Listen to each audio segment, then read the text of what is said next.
Episode number 39, Lorenzo Savoini.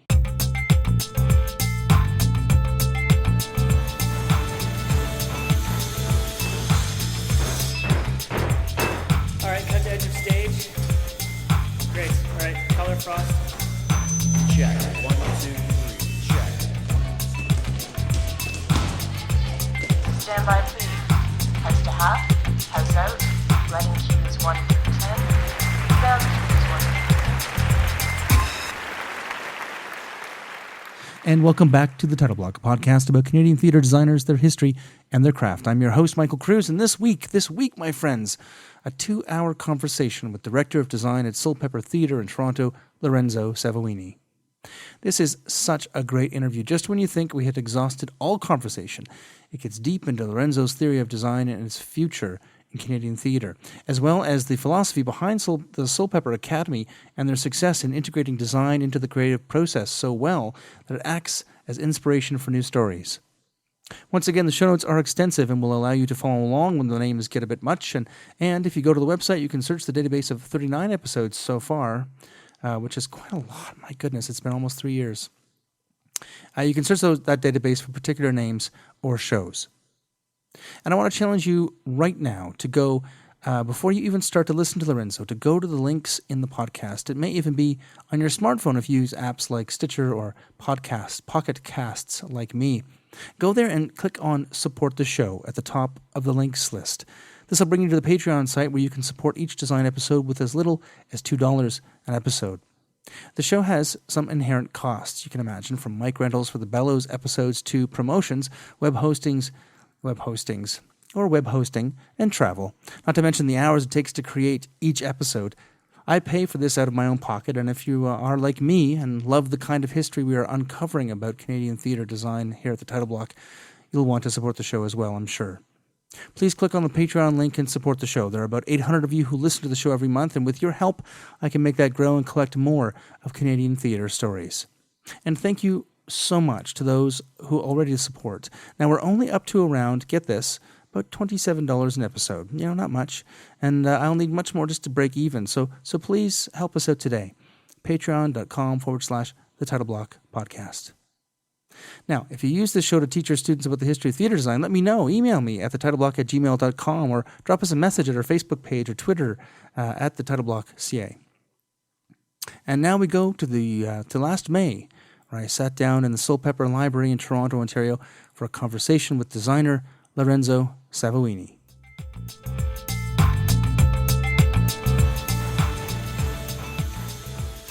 Lorenzo Savoini is a resident artist and the director of design at Soulpepper Theatre in Toronto, where he works with new and emerging artists with the Soulpepper Academy.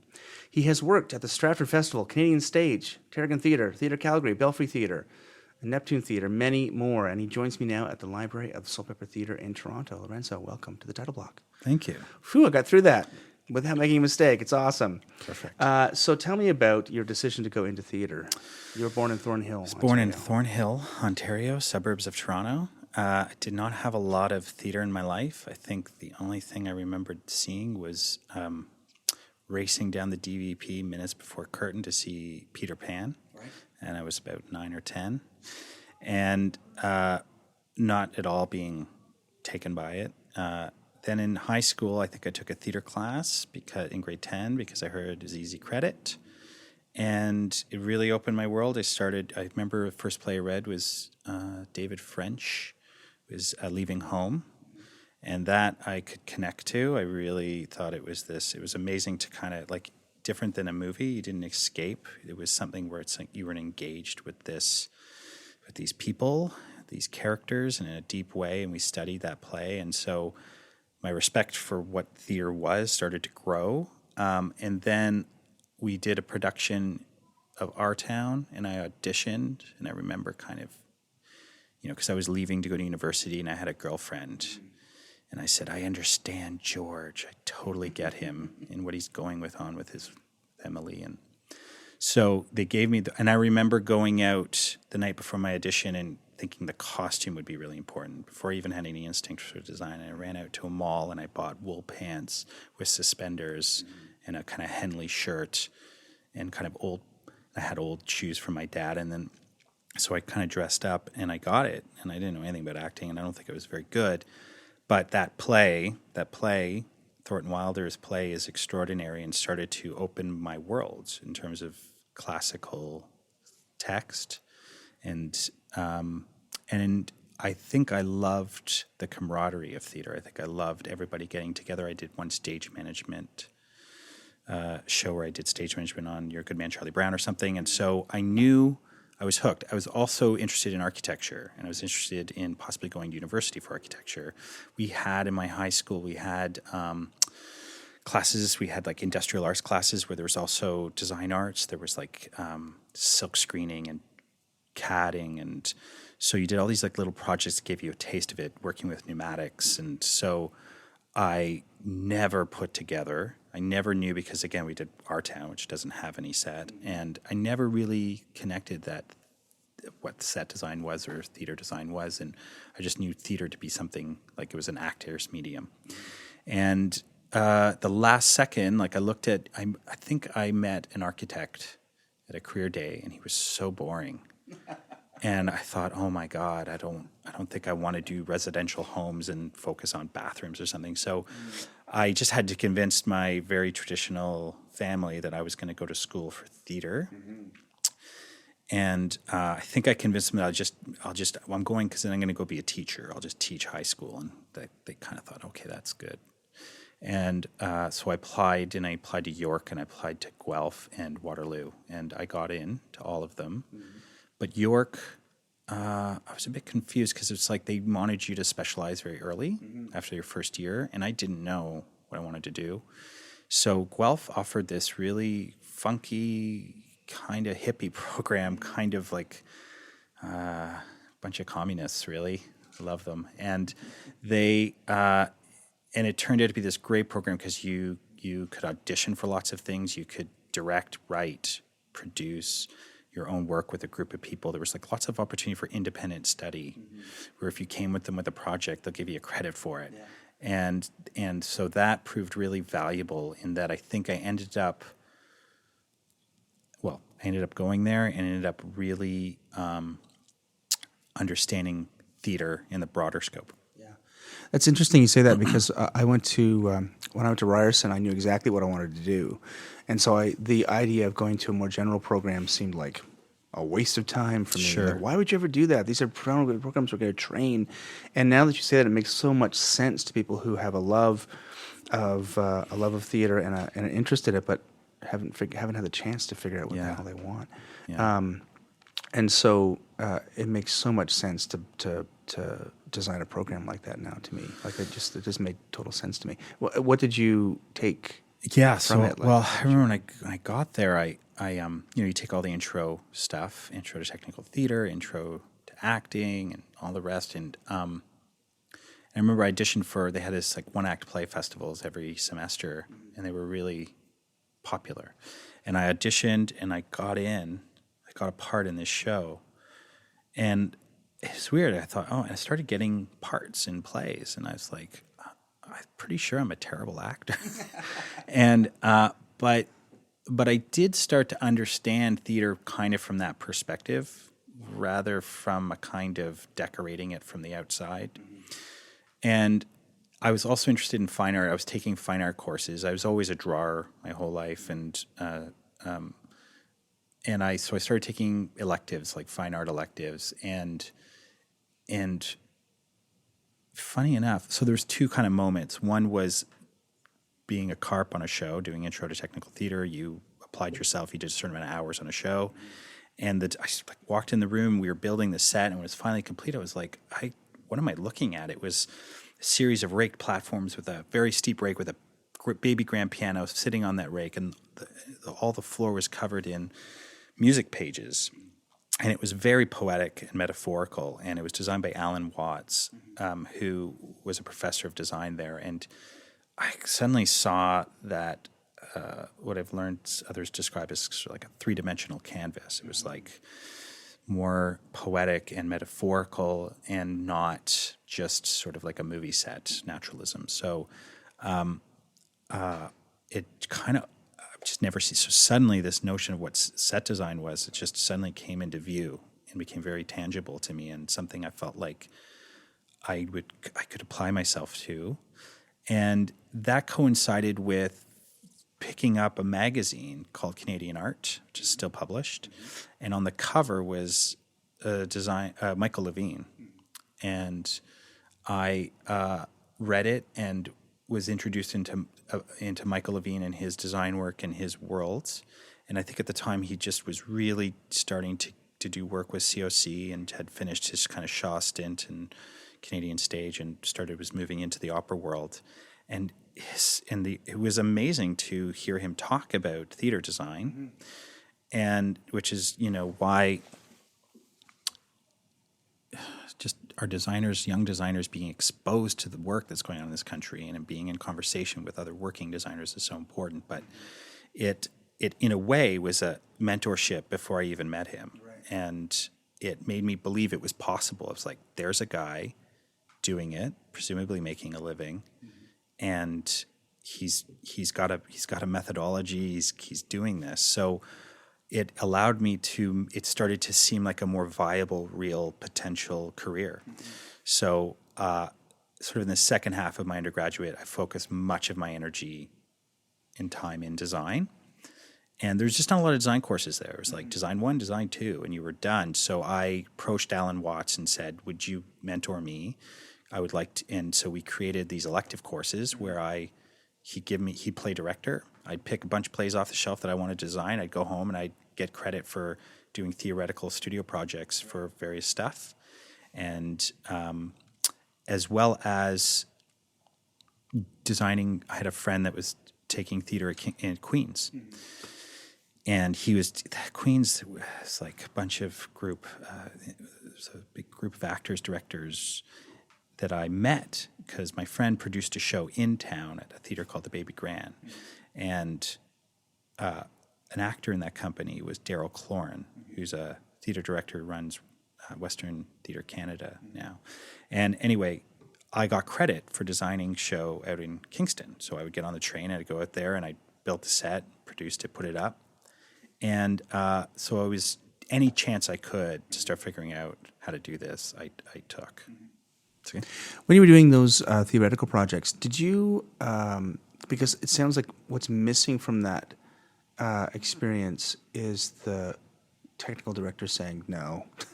That's right. What were you doing? Absolutely. You can't do that. That's right. And I didn't have that. And that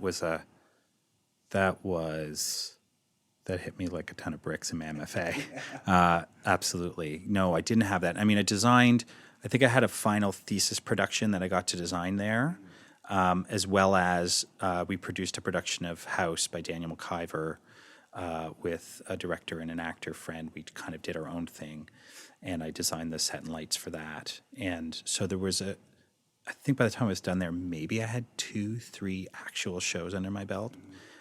One of which was, a fully realized built set, and a director, but like at the time I remember no real discussion or collaboration with the technical director. It was sort of like designed it. They're like, yeah, we could do that.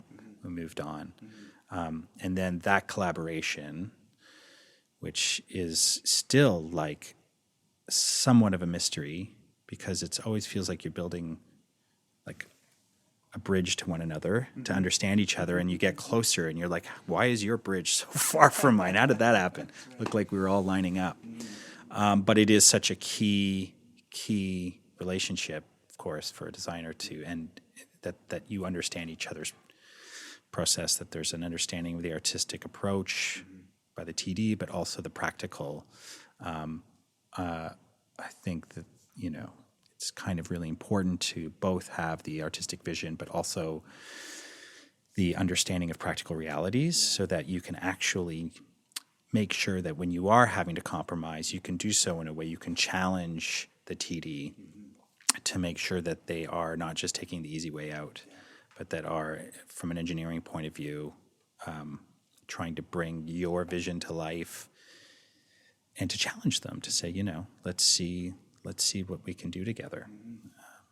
But anyway, not a lot of that at Guelph. It also seems like that would be an obvious choice, though. Like if you have a student outside of the design program that already exists who wants to do this, that'd be a great way of getting those chops. Yeah. Of doing exactly what you did. But it also seems like an opportunity as well to train the TD, the students who want to be Totally. carps and technical directors and production managers. Yeah, and that's in retrospect, when I looked at that program, I think that it wasn't a conservatory, right? So I think in a conservatory environment, that's something you can really engage in.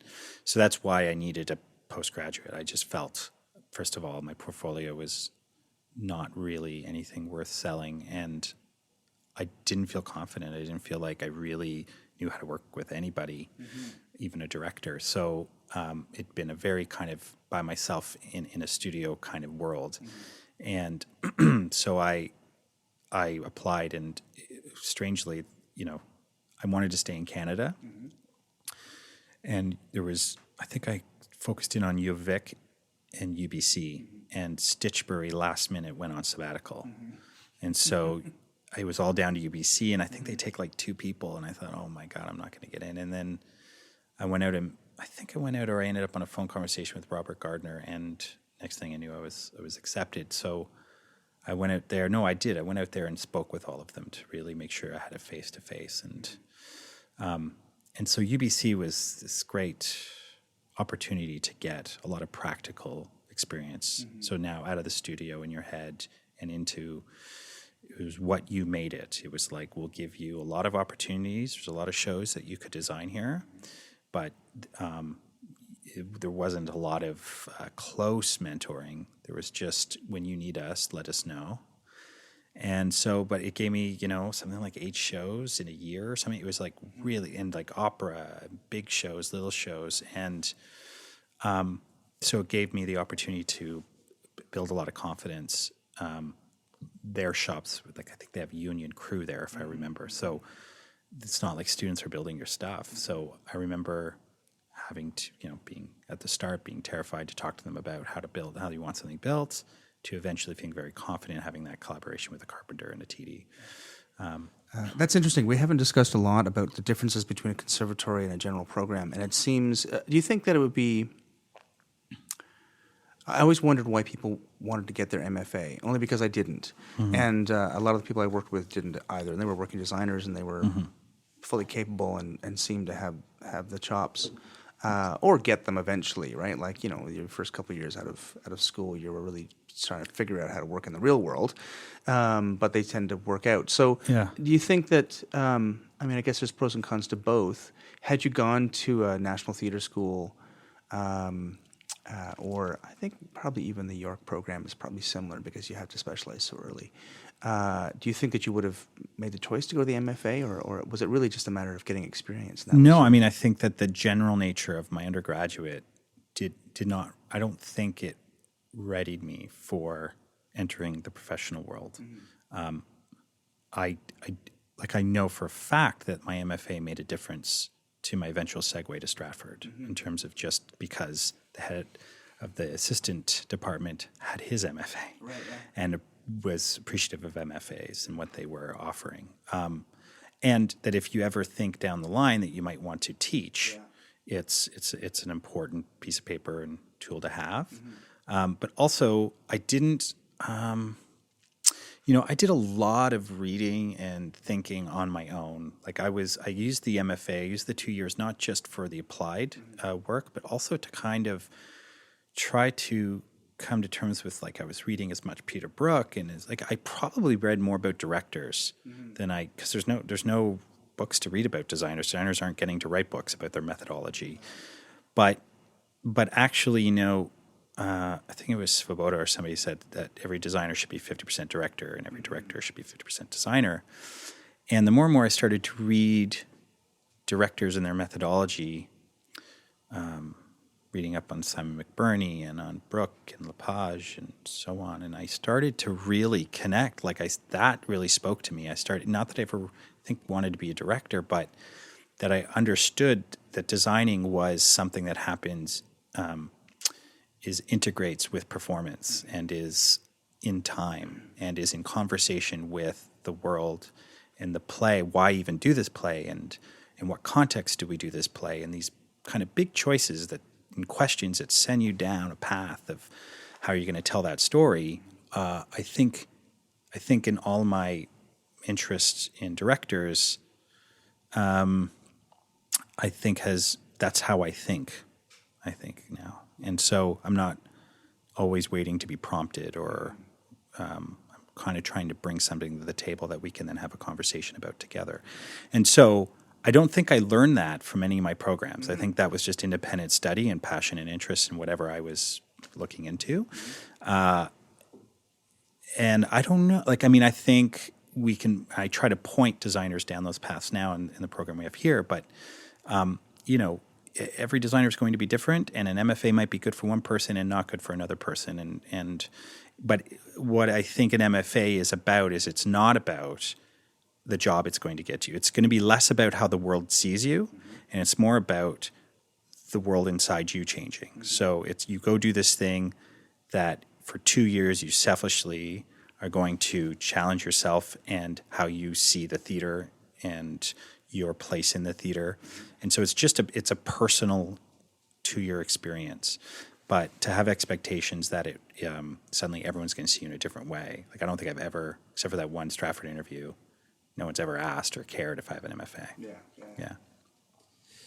Great. And tell me about Robert Gardner. You said he was one of your mentors out there. He was, yeah. Well, he is a very exciting designer, really interesting aesthetic, very theatrical and architectural, and he was doing opera and theater and kind of a turn, and he was trying to figure out a way to take overheads and put them in front of a Source 4 and not melt them. At what level could I create my own custom photo gobo without spending the money? And he was curious, and he challenged me very early with, the best lesson I ever got from him was our first theoretical class project was, I got a Heartbreak House, and he said, okay, I want you to just go away and do some sketches as if you're coming to a first meeting with the director. And of course, I took the opportunity to spend an entire weekend, 48 hours doing these beautiful drawings, these pencil drawings with the light coming through the window ever so.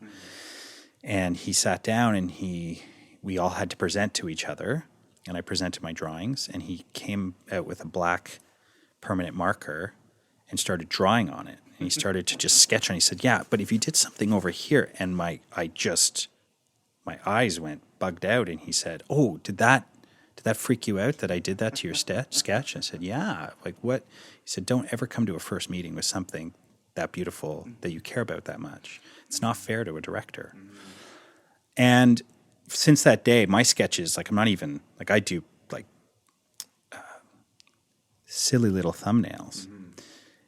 And I do lots of storyboarding and thumbnailing that are mostly just drawings for me, not even something I always share with the director.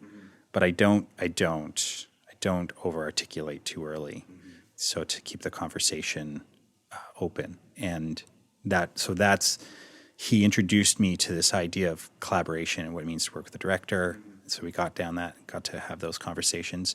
And he was just a really, right away he said, that's a really good Lorenzo design. You know how to do a Lorenzo design. Now, why don't you challenge yourself? And so he kind of got my number really early and kind of understood how to challenge me.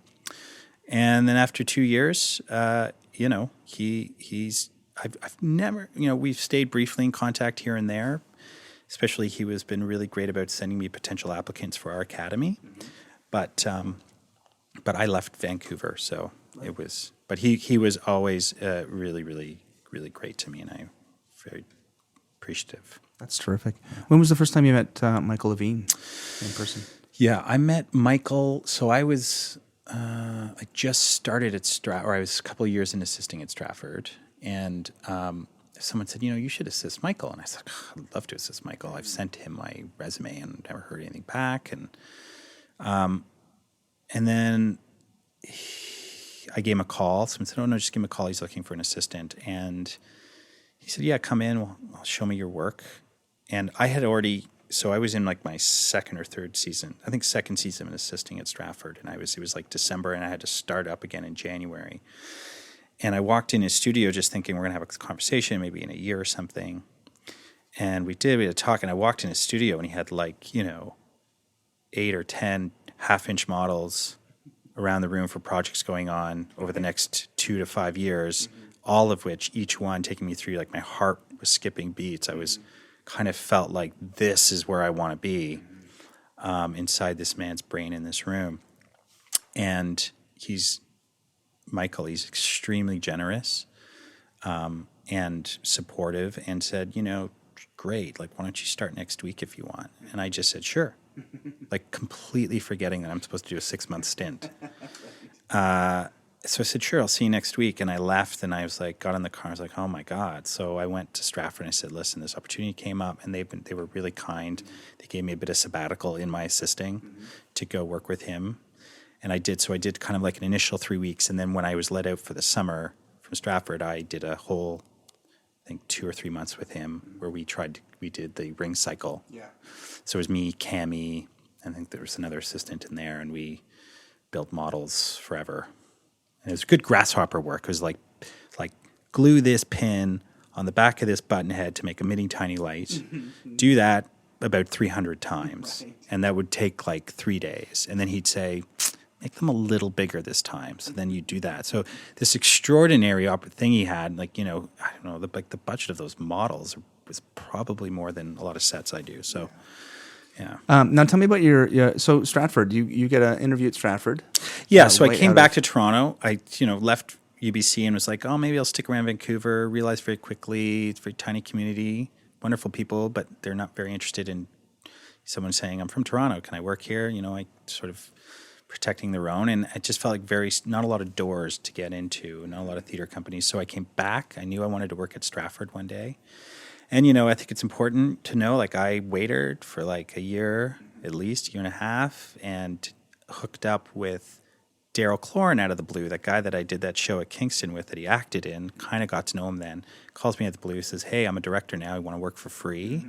And I designed shows that I built in Toronto and did these projects with actors now who were kind of like just starting off then, who are now seasoned actors in the city.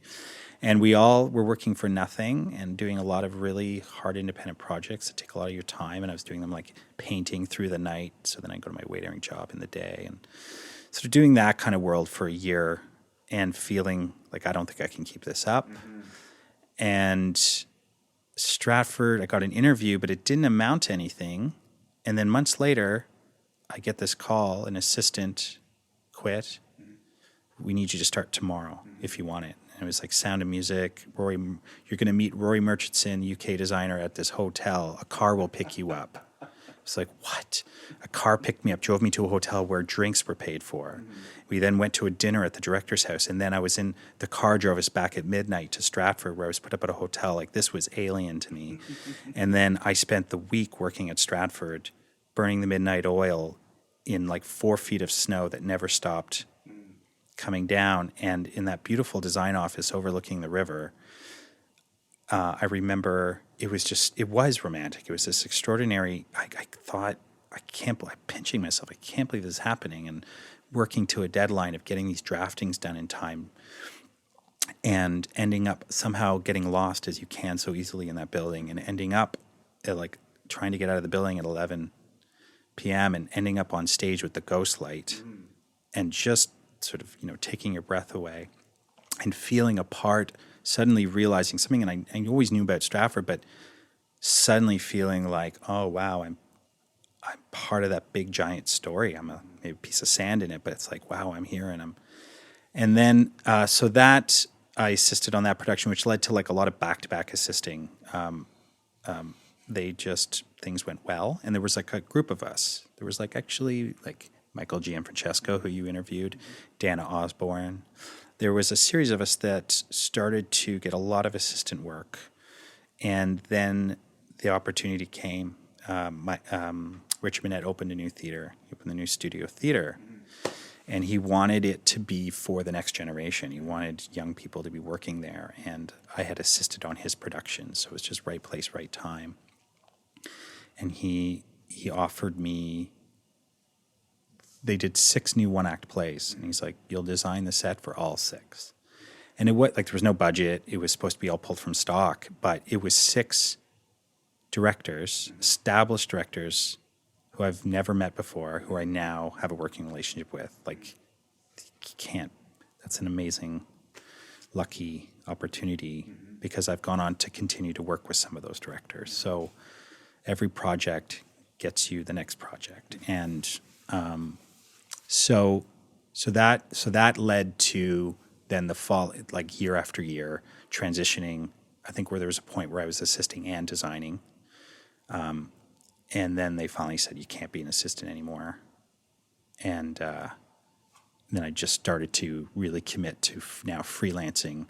So I did a show there a year and would go out to the regionals and started to get work elsewhere.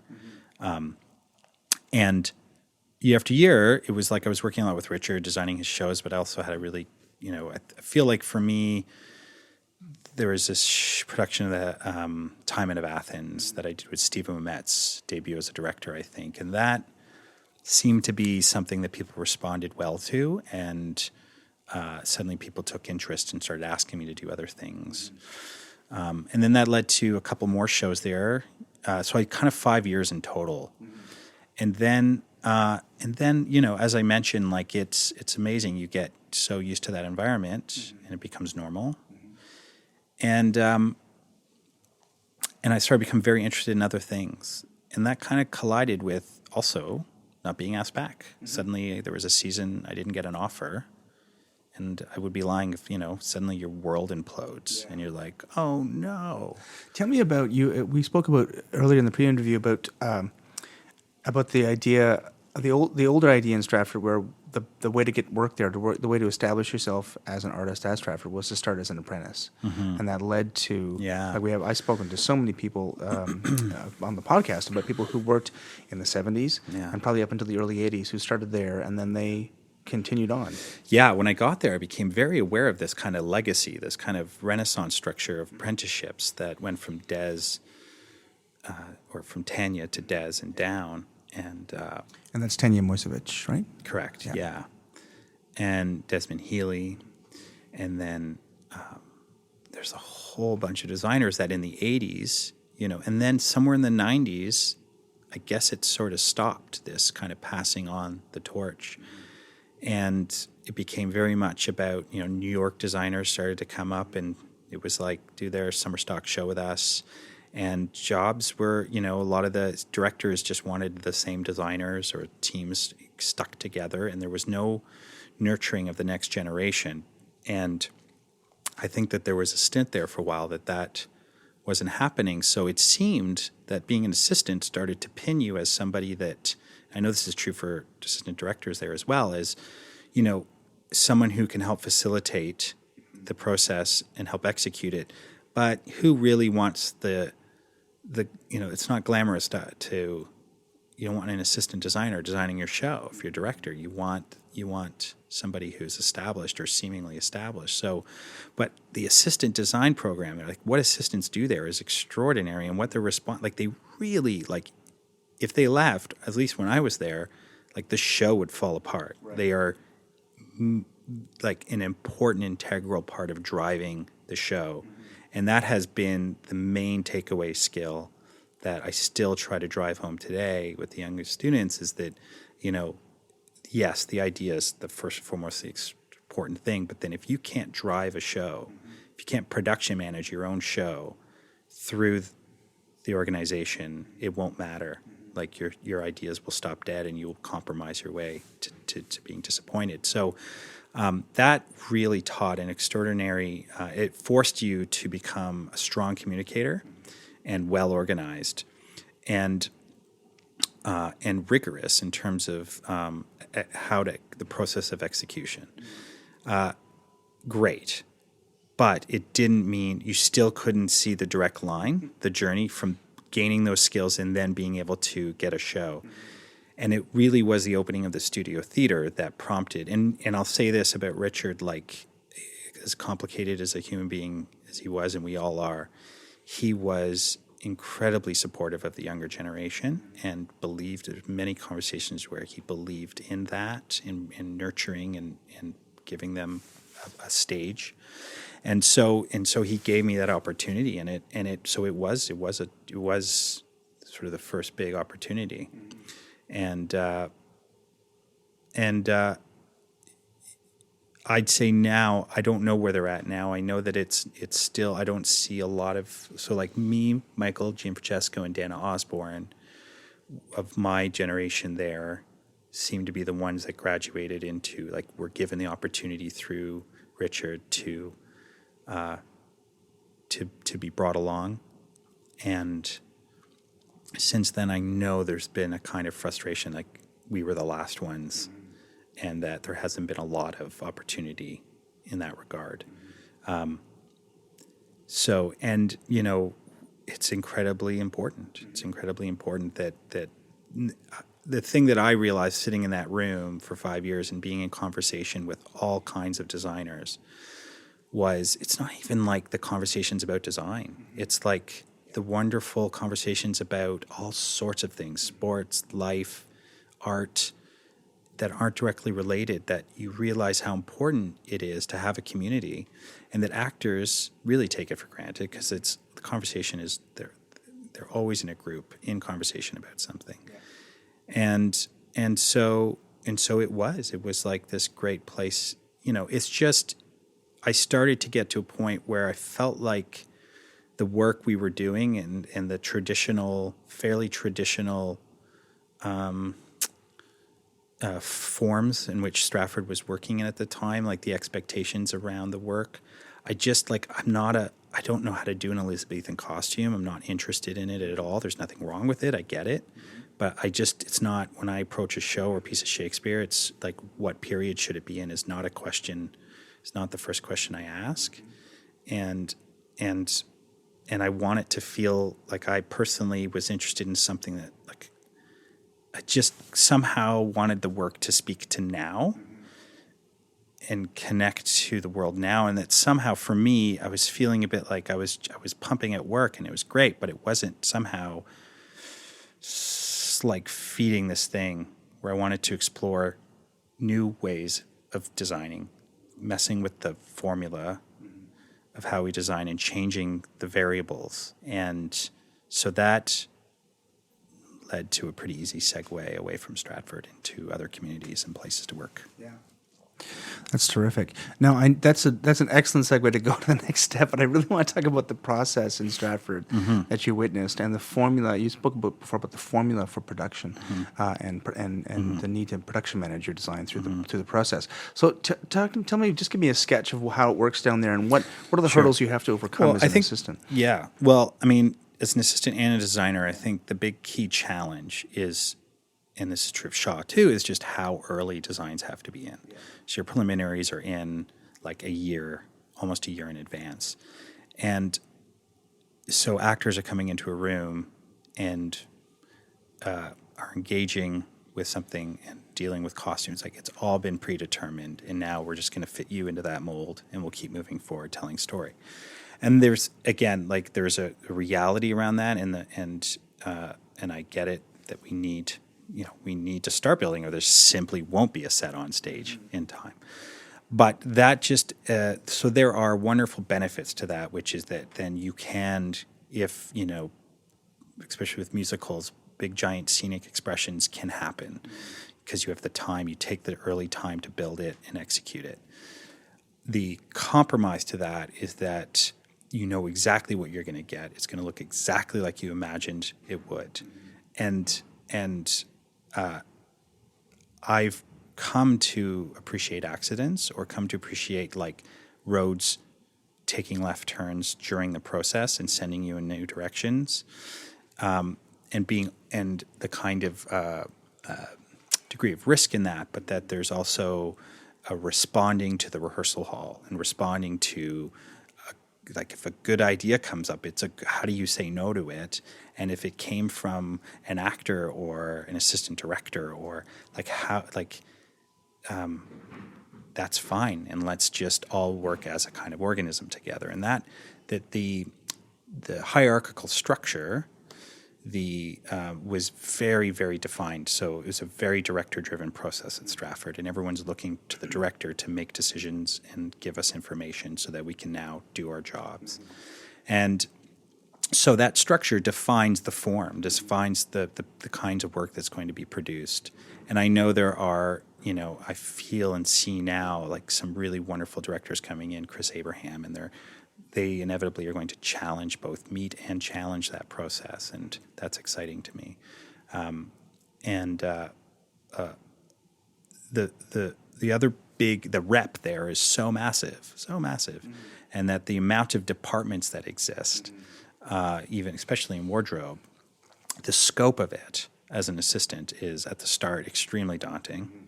And I always use like the quarterback analogy, where it's like your first season, you get sacked so quickly, and you feel like from saying hut, there was no time, to after like 2 years, you feel like you're in that pocket for like a day, and everything slows down, and so then you're able to really think on your feet and make decisions, because everything kind of slows down around you a little bit.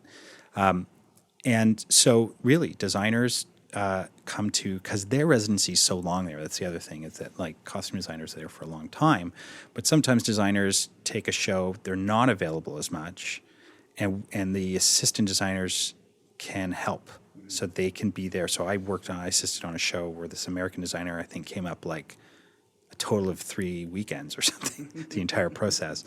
And I really drove the execution. And I worked with Deborah Hansen, which was, I really enjoyed, because Deborah is an extremely busy, extremely talented, extremely busy designer working on all kinds of forms, film and theater. And so she would come in and say, I kind of want this light, this street lamp. And she would do this crazy little sketch. And I would take that thumbnail sketch, and it was such a great task as an assistant to now go, right, so this scribble, I have to now go research 19th century street lamps in London, and kind of take her drawing, her sketch, find an equivalent, and then draft that equivalent to scale. And then you do that, and you'd show her, and then she'd make adjustments. But it was very quick interaction. And so you had to really run with the ball. You had to like make choices for them, but thinking as them. So understanding their aesthetic and their taste, and never just simply doing what you want to do. Yeah. And that's Cammie, I know, speaks to me about assisting, and she still assists Michael.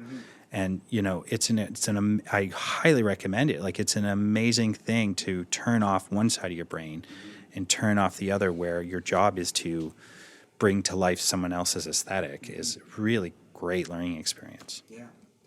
Especially in a collaborative process like theater, where even as a designer, you have to do that. If somebody has a very strong idea, your job is to execute that idea, right? Totally. Like, yeah. you can't let your ego interfere with that. Yeah, absolutely. That's great. Thank you. So now finally the segue. You leave Stratford. You leave the safety and security of hundreds of people to execute your design into the world. Where did you go after Soulpepper? So I did. Stratford? I did about 6 months of just, I had shows that I had lined up, and I was at GCTC, and I think throughout Neptune, and kind of working around. And I got a call from, and I was working, I should say, with this theater company that I became a member of, called Theater Front. And it was run by Daryl Cloran, who I've mentioned before. And he became an extremely loyal collaborator who, when I worked for free for him when I was 25, still to this day, even though he knows I'm not available, almost every year still goes, I know you're going to say no, but do you want to design this show? And I am very grateful for that. And so we were doing a lot of we shifted the Theater Front mandate from doing kind of finding a really exciting script that gives everybody a chance to do something, to writing new Canadian work and doing international collaborations. So Daryl and his acting gang went out to Sarajevo and wrote a play with some young Sarajevo actors about, they created a piece that was about both Canada and post Civil War Sarajevo, and called the Return Sarajevo Project, which eventually is published, and it's a beautiful piece. And so I was working with them as well. I remember developing from scratch, like working from the beginnings in a workshop of a new piece called Ubuntu, which was a collaboration with South Cape Town artists. And so again, I didn't go out with them, but they went out and started a writing retreat with some Cape Town artists. And then we brought them back to then apply some design and do a workshop at some Tarragon rehearsal hall. And that all felt like it was really great to be in a room while something's being written and start saying, well, what if we do this standing up and it's like you're lying in bed, but we're doing it up against the wall, and we'll invert you. We'll invert your perspective on this, and it'll feel more dreamlike. And someone's saying, okay, let's try that. And we do it. And we started to trial and error, and it was so bad. It was like, oh my God, that looks terrible. Okay, wait, let's get a little light. Okay, let's get a pillow. What if we get a pillow? And suddenly it's like, oh, look at that really interesting, Lepagian image of playing with perspective. And I really enjoyed being in the room with the actors and being part of that. In a sense, it's writing. It's like you're writing. So now the stage directions are such that so-and-so lies inverted, So it's you're writing the scene, shaping the expression, the form of the piece. And then so I was doing work like that, and I got a call from Claire Sakaki, producer at Soulpepper, saying, we're starting this academy. It's a training program. We're not entirely sure what it is for the designer and the director and the writer, but we want 7 actors, a designer, a director, and a writer. Would you be interested in auditioning? It's an audition process. And I said, okay, I'm interested in coming in and learning about it. And to be honest, they didn't have somebody on staff, or they didn't know. They used Michael Levine as somebody they consult with as to what the designer could be doing in the program. And I then spoke to Michael Levine about it because one of the key teachers in the program was Laszlo Martin, who directed a lot of the Chekhovs at Soulpepper, the successful productions of Uncle Vanya, and so Platonov. So it kind of there's all these things that kind of culminated, and it was like I saw Uncle Vanya, which blew my mind. I'd never seen Chekhov done that way. It was both like there's like someone had acid wash jeans on, but then someone also seemed like they could be from the late 1800s, maybe, that where the period was not important, that the costumes were speaking to character, and the world was the design was so perfect for Chekhov.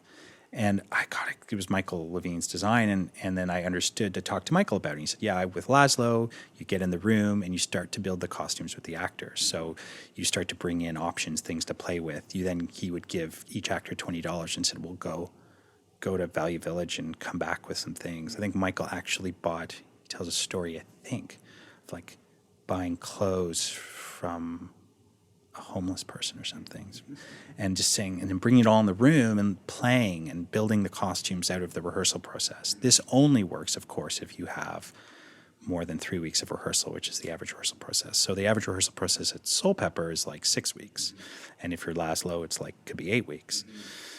So this is a very European model, and I started to understand that in a way that I never knew before: the European model, quote, versus the North American model, and started becoming, I'm going to start investigating that. So through Michael, in conversations with Albert as well, and I started to understand what this academy could be. And my wife, who's an actor, Sarah Wilson, who's my girlfriend at the time, she auditioned as well, and she got in, and I got in.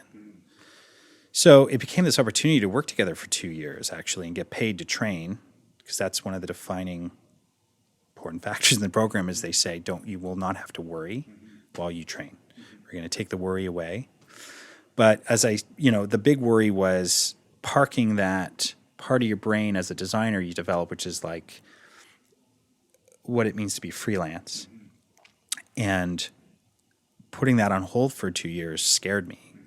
And so I think I accepted, but then I kind of quit twice. I had kind of panic attacks and said, Albert, thanks. Actually, I don't think I can do this. And he'd pull me in and we'd sit down and talk about it. And he would give me hours to just kind of go through it. And he would, say, try to imagine, think outside the confines of like the way it's always been, and imagine you could define a new career for a designer. And And it sort of felt like it was in a big experiment, and they knew that. And so I went in, and my first experience in doing it was 3 or 4 months with Laszlo Martin.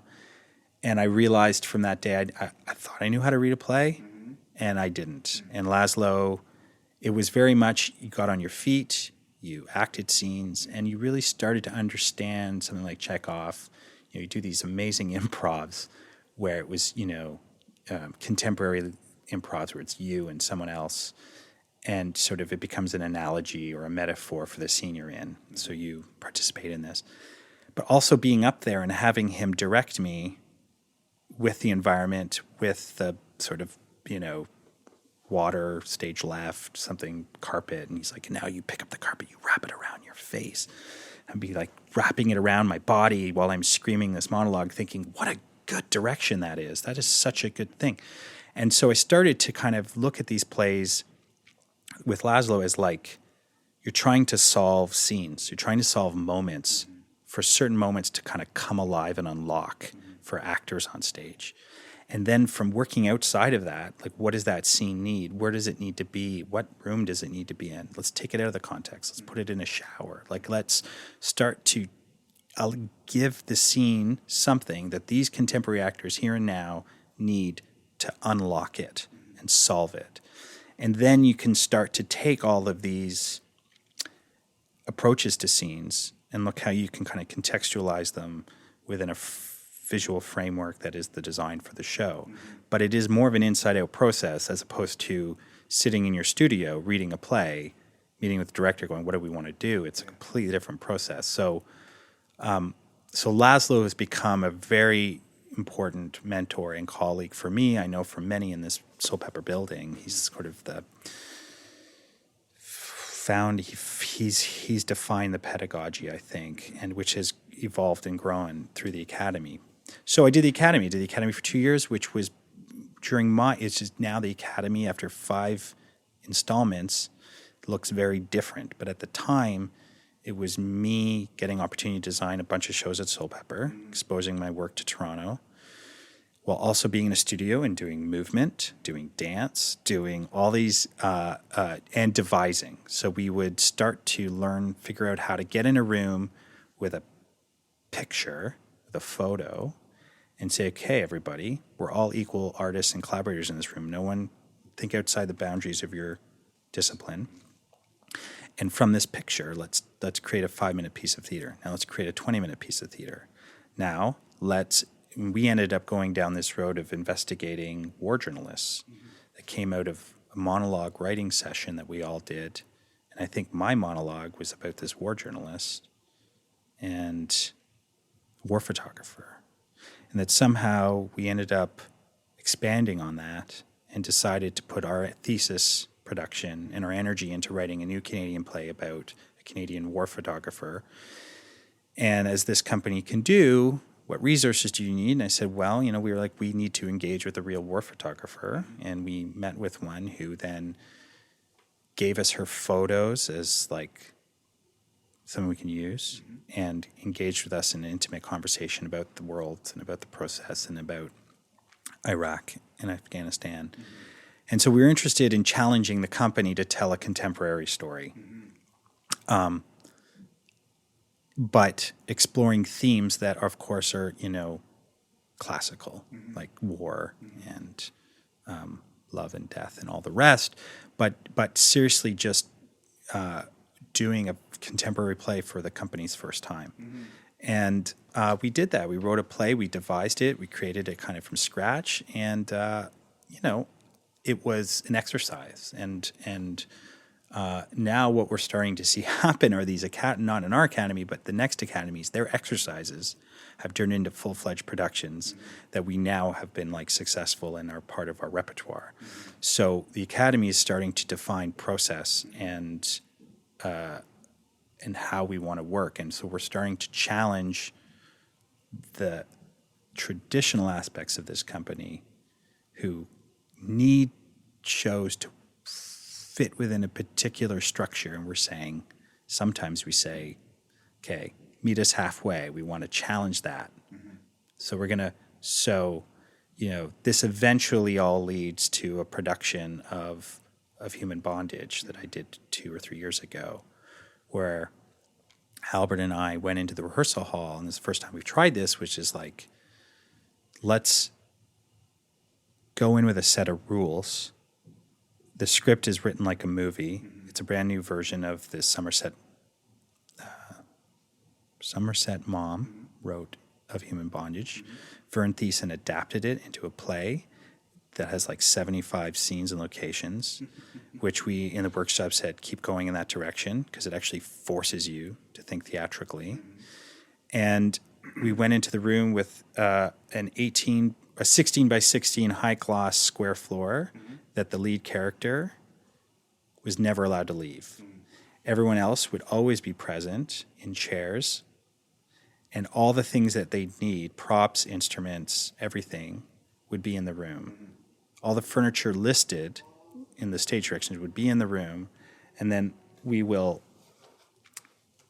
all begin this process together, and we will all, as an ensemble, figure out how to tell this story, because there are some impossible design ideas that I said, Albert, I could sit in my studio here and come up with 7 different big complicated versions of the way those paintings are supposed to be destroyed. Or we can get in a room with a very interesting group of actors and start to play around. So Albert created this idea of the playground, which is that first half of every rehearsal was like 3 hours of playground, where I could say, okay, so let's take the destruction of the pictures, the paintings moment. We're going to break up into groups of 4. Everyone's going to come up with their version, and we're all going to come back and show and tell. And so we did this. It was a form of devising. But what we've created is a group of actors that have been doing this now through the academy for a number of years, and who can think like designers. And so you're developing a community of multidisciplinary artists. And so I'm excited to get into a room with Gregory Preston or Raquel Duffy and kind of say, hey, guys, I don't completely know how to solve this, but I think it'll be more interesting if we do it together. I'm not saying we do this for every show here. We do this on occasion when the work itself wants it, when it sort of makes sense. But out of that, I can say that, became a form of storytelling for us that kind of, now we reference it as like, should we do that? Should we do the next show like bondage style, of Human Bondage style, where we get in a room? And the company, more importantly, the production department now understands that process. They understand that it is about late execution. And so we have to structure the shop and everybody that's facilitating it. Now, we can't do 4 of those. We can't do 4 bondages at once, but we can have one while 3 other ones are more traditional. So we're basically I feel like what the Academy's done has started to create individuals that are challenging how, not just the kind of theater, but how we go about making theater, and challenging form. And basically Albert's wanting to build a community of artists that can constantly feel like they have a home to keep doing that. And it's getting harder for me, like on occasion when I would go back to freelance, and you go back to like, you're going to do the show in the same way, like in a traditional way, and you go, it's great, but it's now getting to the point, it's just, it's more I'm finding it more challenging year after year in committing myself exclusively here right now. So, and then to come full, I guess, all the way around and realize that now, after sort of 5 academies, 10 years of academy, that now I'm running the program.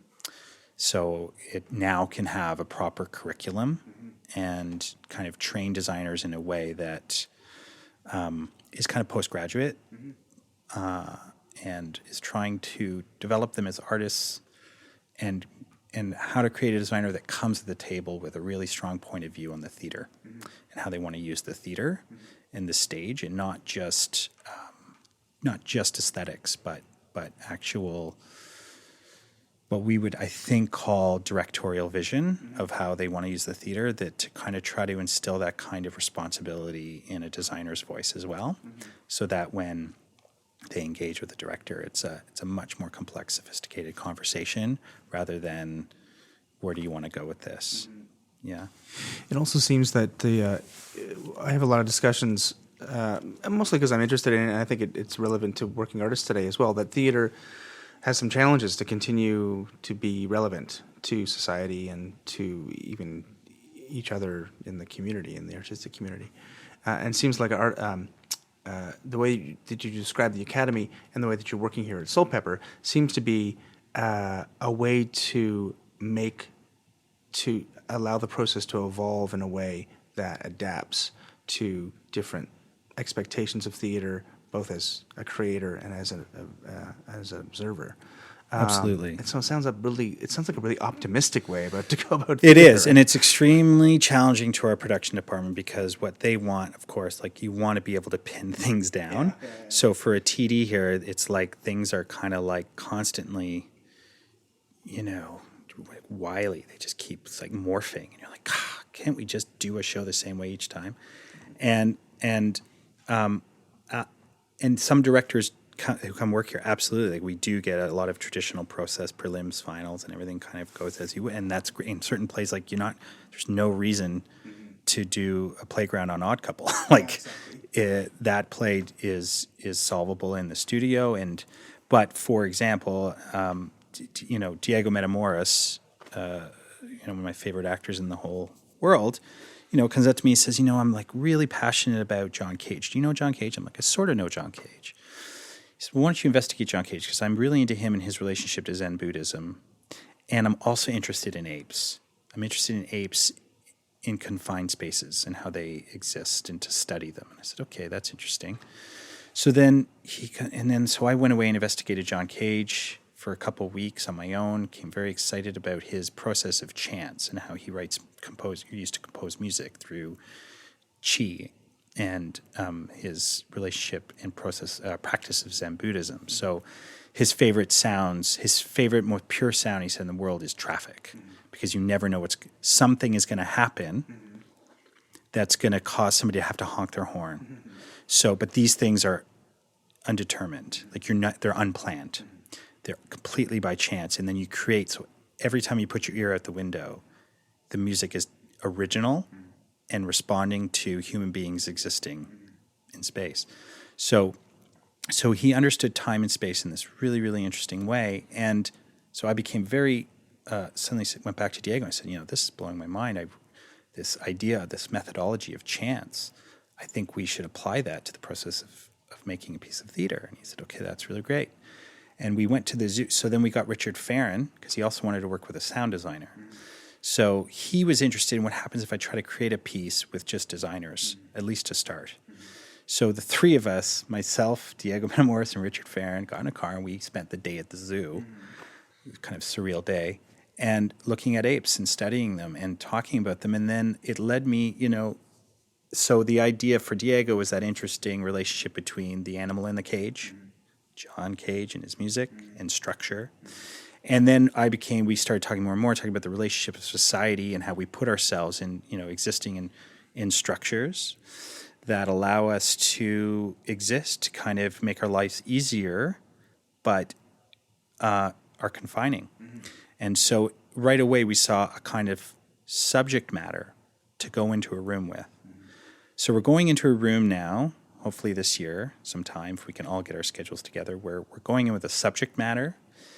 And I've decided to build a plexiglass, 10 by 10 plexiglass, 10 foot tall, 10 by 10 cube that Diego will be in. So that's a variable. There's a parameter. Bang. That's determined. The why doesn't matter. I mean, it's obvious, but it's also what it needs to mean and how it will function is to be determined. Right.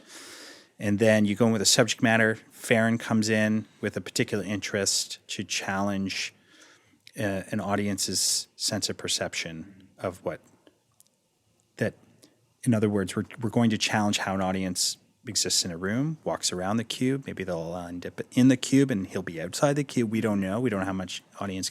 So we're going in a room with a methodology and not a play. And we're going to write the play as we go along in time exploring chance. So we're going to take what happens when this and this come in contact with each other and make meaning. That the meaning, the idea, the story is kind of will unveil itself, and can it change from night to night? So we're going in with a lot of questions. Soulpepper, in its insanity, has funded this. So they've given us room because they, I think, believe in the 3 people that are going to go do this. So I can't get that anywhere else. That I can do that and also do big musical or do something traditional is kind of ideal. And that now, what I want to do is like that exists for many designers. So Ken McKenzie, who graduated the Academy, is now in residence and is developing these kinds of relationships with directors and building from the ground up as a writer. And I should say that something that is really, really special that we're sort of challenging is what authorship is. So the project that I'm talking about, I'm an equal writing partner. So long term, I get royalties on the house, and in new work that we're doing, where designers are there from the ground up, they're writers. They have authorship, which changes the scope of expectation on you when you're in a room. That you are, it's not great. Well, so I think we've all decided that it should be this period. So you run away and do research. It's a much more deeper running river, I think. So, and I want this to grow so that we're now developing work at Soulpepper where these kinds of workshopping, developing from the ground up, can involve designers very, very early in the process, and they can carry through with that project, as opposed to just a director saying, oh, I want to work with this person, I always work with that person. It'd be much more meaningful, I think, and interesting that designers are there because they started writing that project with everybody. So my hope is to develop a community, develop an ecology of designers that come through this building where they're not just coming in and sort of whipping in from Stratford to bang out a show to get away, to go do the work that pays more or whatever, that they actually feel invested, not just in the show, the project they're working on, but they feel part of, hopefully, a larger sort of art community that is, sort of happy to say, is becoming more complex, more sophisticated with people like Ravi Jain, Alan Dilworth,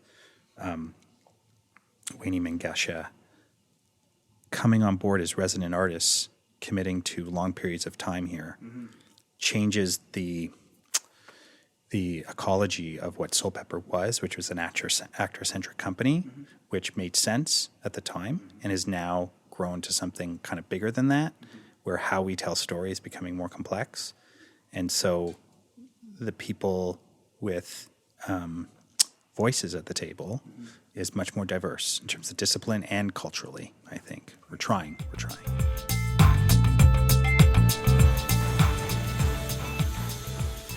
Hi there, I'm interrupting briefly to ask you once again to support the Title Block on patreon.com. Click on Support the Show in the show notes. This will bring you to my Patreon page where you can donate a small amount every episode. I'm just asking that you help to cover the costs and help me to continue to capture the story of Canadian theatre design. Go to patreon.com/the Title Block Podcast and donate a couple of bucks an episode. It really helps.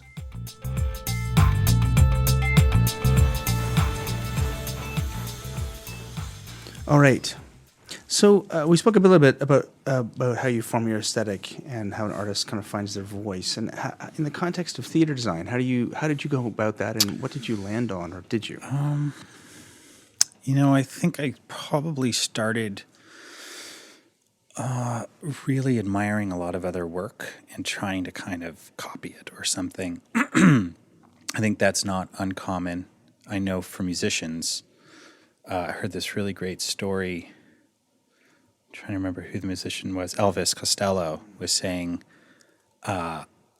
he sings, I don't know if you're into him, but he's always like at the far end of his reach, like his neck is bursting. And it's because he spent a lot of his early years trying to sing like someone else. Like, I forget the artist, but he was like trying to sing like that artist, that performer. And in trying to copy, kind of came up with what is now the very Elvis Costello sound. And so I think I did a lot of that. I think probably like Michael Levine's aesthetic really spoke to me, just a kind of minimalistic, poetic kind of distilling down to something essential. And that's grown. Like, I used to be very much interested in metaphor, metaphorical environments. And I think that's probably was defined my aesthetic for a long time. And then now I find the last few years, I'm a little less, or last 5 years, I feel like less interested in metaphor. And I'm just like really interested in how the form functions, and that the function can define the form. And so thinking a bit more like, like Mies van der Rohe, the architect or something, where like he said his favorite design was an airplane, because its form, it has to be that shape. You can't put anything on the outside because it'll crash. So its shape defines its form, and so it has a kind of truth about it, not to get too, speaking of truths, but I think that I've grown to really do think about material now a lot, and how creating emotional space is really interesting to me, rather than metaphors that are a bit too literal or not sophisticated enough. So I think I've arrived at an aesthetic, hopefully, that, like, I think depending on the scale of the house and where you are, but I really do believe, to the kind of eye roll of a lot of my technical directors, but that material matters. So if something is to be steel, it can't be like steel, or it's as if it's steel. And it needs to be steel. It needs to look like steel. It needs to have the ethereal quality and reflection of steel. So, and the same goes for an old aged piece of wood, that there needs to be a way, there needs to be a starting place where that material is like it's speaking, and that somehow if it's saying I'm not this thing, I'm a faux version of that thing, it lacks a kind of authenticity and a sophistication even on stage.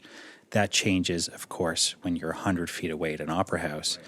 But in the scale of houses that I work with often here at Soulpepper, I'm very interested in the material and its meaning and what it conjures up. Not a lot of faux wood floors in my life anymore, or painted wallpaper, but kind of getting down to something more essential, I guess. And so probably minimalist on some level. But I don't know. Like, I guess I'm really interested in the design feeling like it's written in to the show. Like, you saw the show and you're like, oh, that must have been in the stage direction or something. It seems so integrated with performance. So I guess the writer came up with that idea or something. Which, I just did a production of Eurydice last year, and the writer actually wrote this elevator into the play, and the elevator opens and it's raining. So it's a huge, but right away what's exciting about that is she kind of sets the bar of where her expectation, how design should be in conversation with her play and integrated. So you're trying to solve her interests, and then somehow that meet yours. And I really do, I work with so many different directors here, and I really, with Albert, it's always very fast. He doesn't have a lot of time.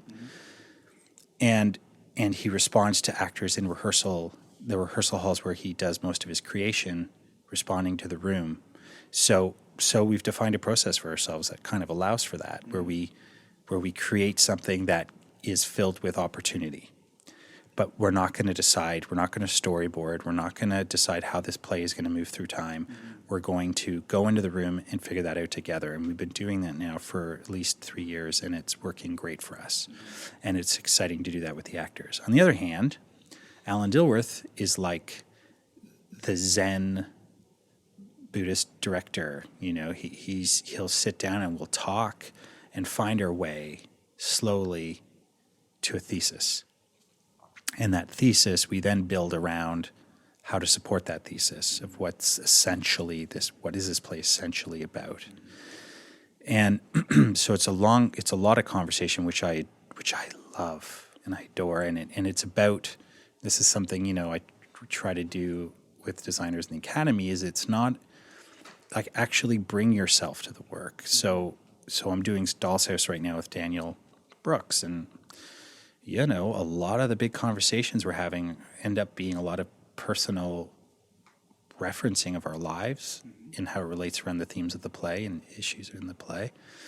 And that I happen to have a lot of strong opinions on the performance style of that show and where it should live in terms of psychological realism into something more heightened. And that if I can't get a promise that it will live in that world, then this design idea that I'm proposing, that we're talking about, won't work. So actually engaging in conversations around performance aesthetic became and still is right now in our preliminary phase a huge defining part of what we talk about. So, but metaphor is not at all. We're not, both personally at this moment, not interested in metaphor. So it changes from director to director, my approach. But ultimately, I think that there is an aesthetic in there that holds strong. But without a doubt, with and I think this just comes with experience and age, and that you get to a place where directors I want to work with a director who wants to start at the beginning with me, and then we're going to move through. So if I get asked to be on a project and I can already see they're like, okay, so we know it wants to be this, and we know we're going to do it like that. I'm like, oh, I don't think this is one for me. Right. I need to know that we're going to learn about this play together, starting on the road, on the walk together. And we just, with different directors, I go about it in a different way. So, and I have to say, I've been extremely lucky that I'd say, my batting average with directors has been pretty good, in that they're all really generous, really generous with their process and inviting me in to many aspects of it.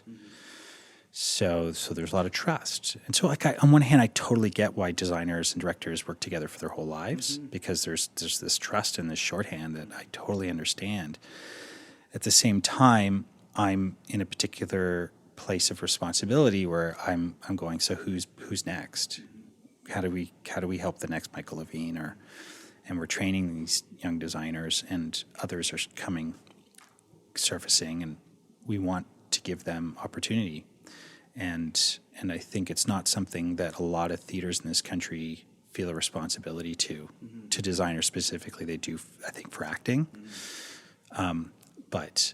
So one of the main things now on my agenda is that of the 60 applicants we had this year for the new Academy for Design, I think 3 were of a visible minority. And I was like, why is that? Like, why? What's happening? And I think that 3 were actually all Chinese. So I've been asking around, going, is it that this is not something that's nurtured in your community, or in that most of those cultures find their way to through performance?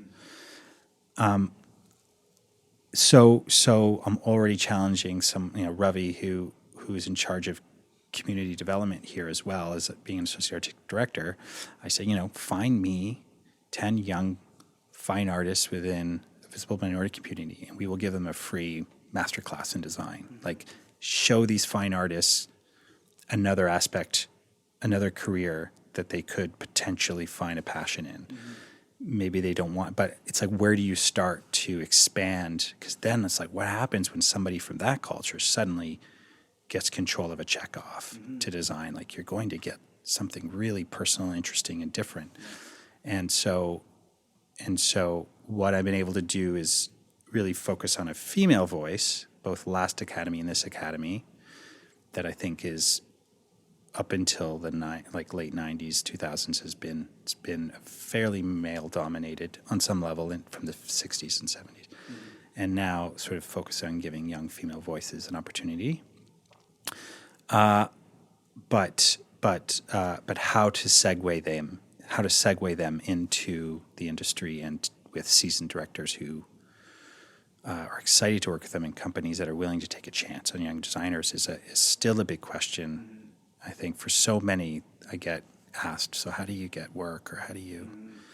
It seems like the economic question is probably playing quite largely here. I think that in the 70s and 80s, I feel like there were a lot. Well, I've been told, and I know this to be true, that there were a lot more opportunities for people in the 70s and 80s. I mean, people weren't making as much money, but there wasn't the expectation of that. Cost of living was lower. You could survive at some reasonable, yes, struggling, but some sort of reasonable level. And now that all of those designers, most of them are still around, but the market has shrank. Totally. And so everyone is sort of keeping a hold of what they have as they reach retirement, or as they not become irrelevant, but are competing with people who have new ideas, who grew up in a different time, who are addressing different questions, and so there's this kind of struggle that I don't think a lot of people are talking about. Totally. At the same time, there's this amazing groundswell of like storefront theaters happening that are this that I'm speaking to young designers who it's not at all their dream to go to Stratford. Like it's just not where they want to go. They don't even want to leave Toronto. It's just of no interest. It's not their story, and it blows my mind because you think, no, isn't that where you want to go? Or Soulpepper, or that the institution is not that important to them. Career, like it was a big goal of mine to actually though, like make this a career, to make it viable. To all my bills would be paid with this, and such as the being young and not having responsibilities in the same way, but to still, like, it was such a drive for me in my 20s was to, like, I was after a career as opposed to expressing something personal. I've met so many wonderful young designers that are so much more in touch with themselves as artists at such a younger age. So, like, I look at Shannon Lee Doyle, who just graduated out of the program as a designer, went to OCAD. She never went to theater school at all. We accepted her because she was a very interesting sculptor, and just came out. She's 22, came out of her degree at OCAD, but instinctively had this amazing ability to bring herself to a text and to express her interest within the text that felt very original and very personal. That I said, okay, well, here's somebody that's like this amazing seed that we should help nurture, and now, she already at 25 now, leaving, her resume is way beyond mine at 25. Just got my MFA. And she's got 2 or 3 Soulpepper shows under her belt. Anahita, who just left her program, is designing at Stratford.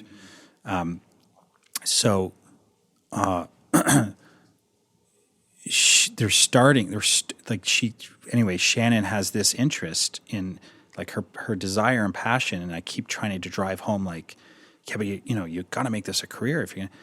And she's like, but I want to do my sculpture, and I want to do this, and I want to do that, and that what drives her is not this kind of economic system or sort of trying to make it fit within that. And of course, she doesn't have to completely worry about that right now in a way that you do in your 30s, perhaps when you take on more debt or you whatever. But it's different. It's a larger, more philosophical difference that I allowed myself to be part of the cog in that wheel a little bit, and that kind of wanted to be part of a system in some way. Like, I felt the kind of security of that and the terror of not knowing what the next thing was. Whereas there's those that actually embrace the not knowing in a really amazing way. And so I admire it and kind of like envy it. Can I ask how your family eventually reacted when you got out of theater school and went to your MFA, and they realized you weren't going to become a teacher? I think they thought I was going to be a teacher. It's silly, not silly, but, my father was like pretty traditional, strict Italian, and my mom's Canadian, and they both just wanted security. They both came from poor families, so wanted just security for their kids, and I totally get that. So I went to university with the idea to be a teacher, and then I remember at some point this horrible phone call I actually made from like the pub on campus where I thought maybe after my second year I was going to be an actor. And I called, I said, I might think about applying to George Brown. And like the silence was unbelievable. And then just the total rage, like, you want to be an actor? What's going on with you? And then I actually thought about it. Didn't want to be an actor.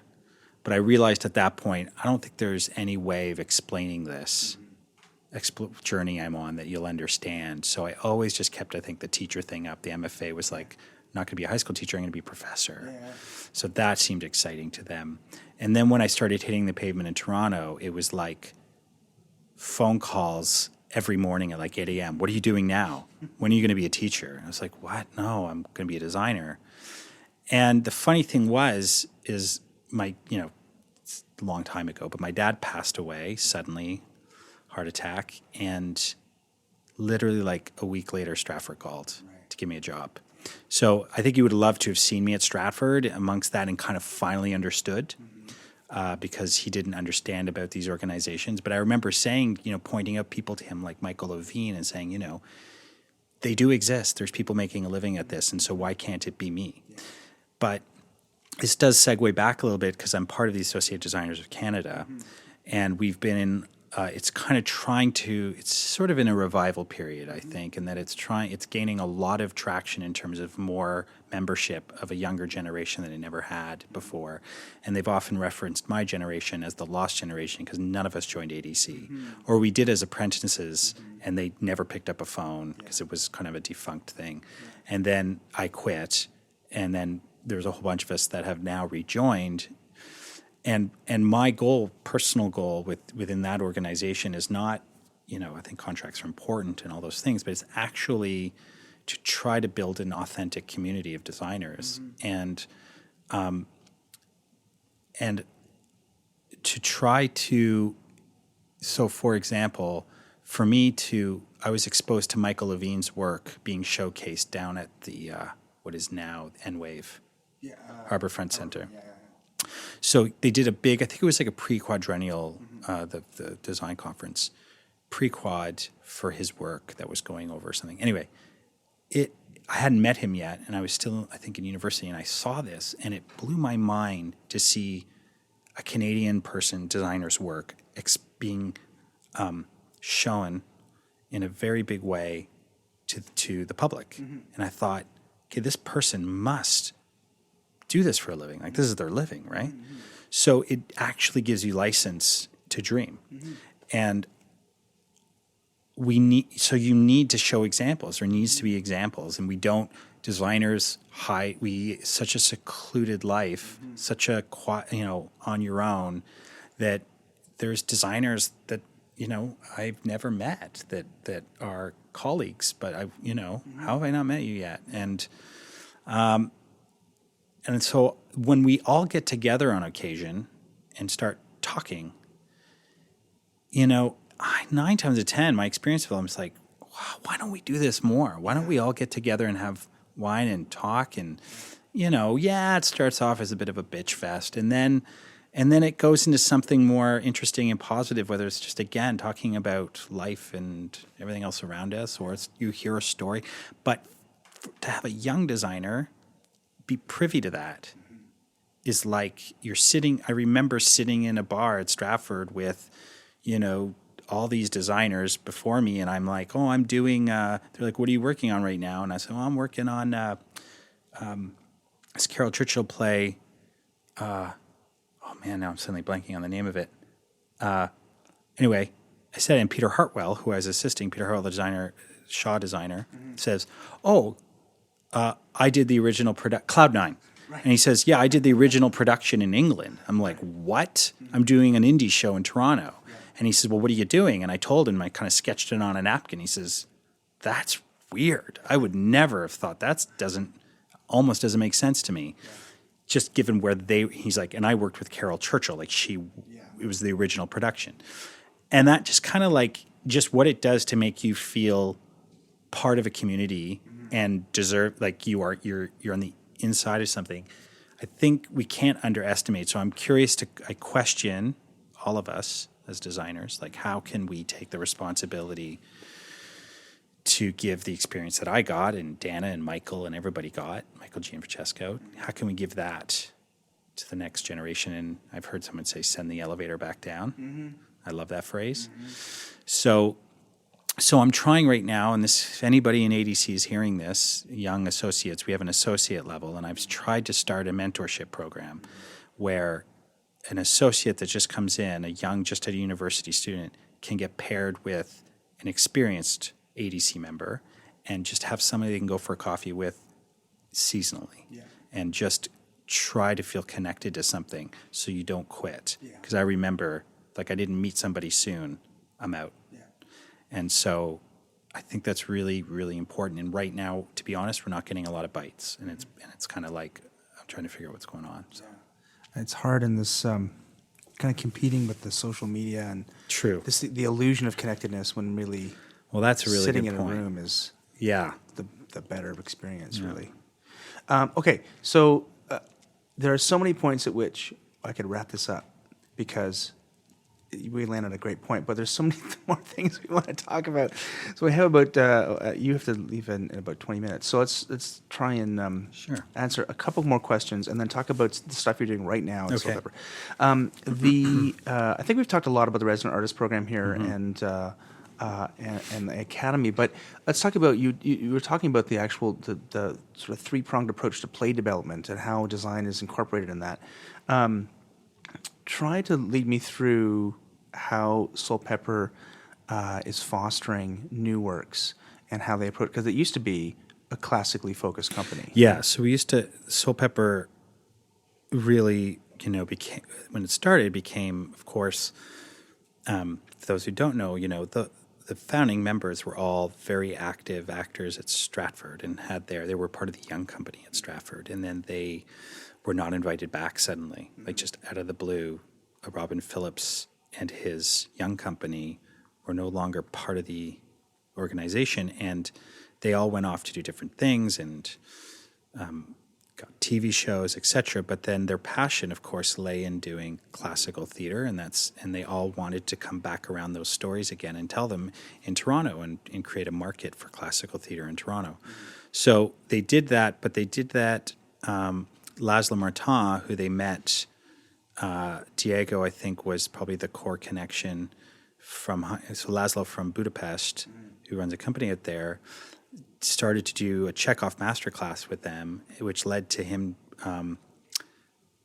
basically doing some of their first few major shows here, and started to define, I think, a type of work within the company that was pretty defining, pretty exciting. And then now, after doing that kind of work for, their first 10 years, you do, as Albert say, you start to kind of go, which one do I take off the shelf next? And it starts to become a bit, okay, well, then directors start pitching shows. But the assembly of a season, because then the more complicated thing is we've gone to a year-round season, so we don't ever stop. We don't have time to sit and read like 50 plays. So now there's a much more, like a greater interest in fostering and seeding and developing work over a longer period of time. So then when it comes time to putting together a season, you could say, well, this one's ready to go, this one's ready to go, this one's ready to go. It has a director, designer, it has some actors are still connected. And so one example of that I mentioned with working with Diego, there's been projects that we've developed of human bondage. Going out to playwright is more traditional approach and saying, do an adaptation, or they say, I've been working on this adaptation. So now we have Guillermo Verdecchia, who's our head of playwriting, who can help facilitate that with writers out there. The other way is to do a commission. And so Soulpepper has just embarked on, and it just kind of got released, but embarked on like the largest commissioning project, I think, ever, which is it's called Imagine Nation, capital N on Nation. And so it's about reaching out to every corner of the country, west to east, north to south, a diverse community of commissions. And it has a particular theme, which is that it's like hoping this massive commission, which is like 30 to 40 artists being paid to provide a one-page synopsis of what they might do with this opportunity. And that the hope is that someone like, say, Marie Brassard in Montreal would come and work with Soulpepper to do something that is either a reflection of her perspective of being Canadian, which means she could take a classic and filter it through her personal experience, or she could write a new piece from scratch. But she might do it with the artists here that we have resident artists at her disposal. And this has been sent out to novelists. We've even tried to reach out to sort of installation artists, to classic playwrights. So Pamela Sina, who we already have a relationship with, she did Happy Place here. She's going to continue into another piece of writing for us. There's so many people that are being reached out to, and that the hope that they then over the next 3 to 5 years will be seeding and developing projects. And so one of them may come and say, hey, I'd like 2 weeks to develop something in a room. We'll say, great, here's 8 actors you can work with. And they're like, I really feel like design is going to be an important part of this. I'd love to work with a designer and talk about how I'd like, is projection part of this storytelling? How could it be? Great. Myself, Ken McKenzie, who's in residence, are the start of that conversation. It could then mean I say, I've got the right person for you. It's this person. And we start to connect artists to projects that in a much more meaningful way, I think, a deeper way that develops over a course of time. And then those projects are ready to go. And then they go into being featured in the season. They may have, for example, right now, Mike Ross, our musical director, and Sarah Wilson, who I mentioned, my wife, who's an actor in the company, she's writing a musical. She's writing a libretto for a new kids musical. And they've been developing this, and it's in the works, and we'll probably do a concert this December, and then the following December it may see itself as a production, but it's like a 2-3 year commitment on a project like that. And this is all possible because of a new restructuring of contracting that Albert, in his insane puzzle-making brain, who has gone about doing, which is that you are in residence here, so that as an actor, you will only do actually so many hours per week on stage. I think it's like tops 15 hours or 4 shows a week for a majority of actors in rep. So then your 42-hour required week, your other hours can be spent in development projects. So you may be asked, and then what that does is you're already part of the seeding process. So it's potentially giving you work in the future, because that project may go and you may be part of it. You may not, but it's basically what we're looking in the real sense of company is like, it's not just about a show and you do your show and you leave. It's about how you can contribute to the many things that are going on within this building. The Academy is another big one, and how they integrate into that, and what we bring to the Academy. So design is starting to play a larger role because, quite frankly, I turn the corner and it's some writer saying, I don't want to work with a director right now. I want to work with a designer first. It's like, okay, and that can happen. That can happen here. And then the larger scope of kind of being director of design, I guess, is still trying to maintain and challenge a standard, a kind of quality. And of course that both means bringing amazingly talented people into the building as much as I can, like the Kevin Lamonts and Bonnie Beechers and all sorts of really talented Yannicks and Cami, if she'd ever come and spend some time. All these wonderful designers that have really exciting aesthetics and it's about that, but it's also wanting to figure out how we can bring them into the larger fold of things too. And all of them have, the ones I've talked to, it's like, yeah, I'd love to do that. As we know for designers, the hard thing is they're so booked, the ones that are working are booked so far ahead that they're working off like a Stratford Shaw cycle, which is they get an offer in June for something that they'll go into residence for. So we're year round, so we never know when an opportunity is going to come up that we want to get somebody for, and it's always a challenge to get them before they're booked. So, and this is always ongoing. Okay, so let's, for the last couple minutes, let's talk about the stuff that you're doing right now. There are 4 shows in rep in the building, which, given the size of the building, I mean, for the people who have never been to Soulpepper, it was built out of the former distillery district. They're repurposed spaces. They're not built with tons of backstage room. The tank house has 0 backstage space. Yep. And the main space has minimal. How do you do rep in that damn space? No. So the Bailey is a little bit more forgiving in that there is about 7 or 8 feet of what we call wing space if you put the masking in. This year, actually this may be the first year where this summer I'm doing 2 shows in there in the Bailey, where I'm doing Father Comes Home from the Wars and Doll's House, doing the set for both shows that are repping. And so I can begin dealing with that as I design it and start speaking to the directors about it. Because often what happens is we take one show, we break it into pieces, and we put it off to each side, and then we just throw some masking up in front of it. So as soon as you open that masking, there's like a big giant set right there. So then it's like, how do you get off stage if all the masking, like there's no wings? So you start figuring it, but literally because, as you say, that we have this heritage brick wall as our rear wall, we can't touch it. The door to get into the stage is only 10 feet high.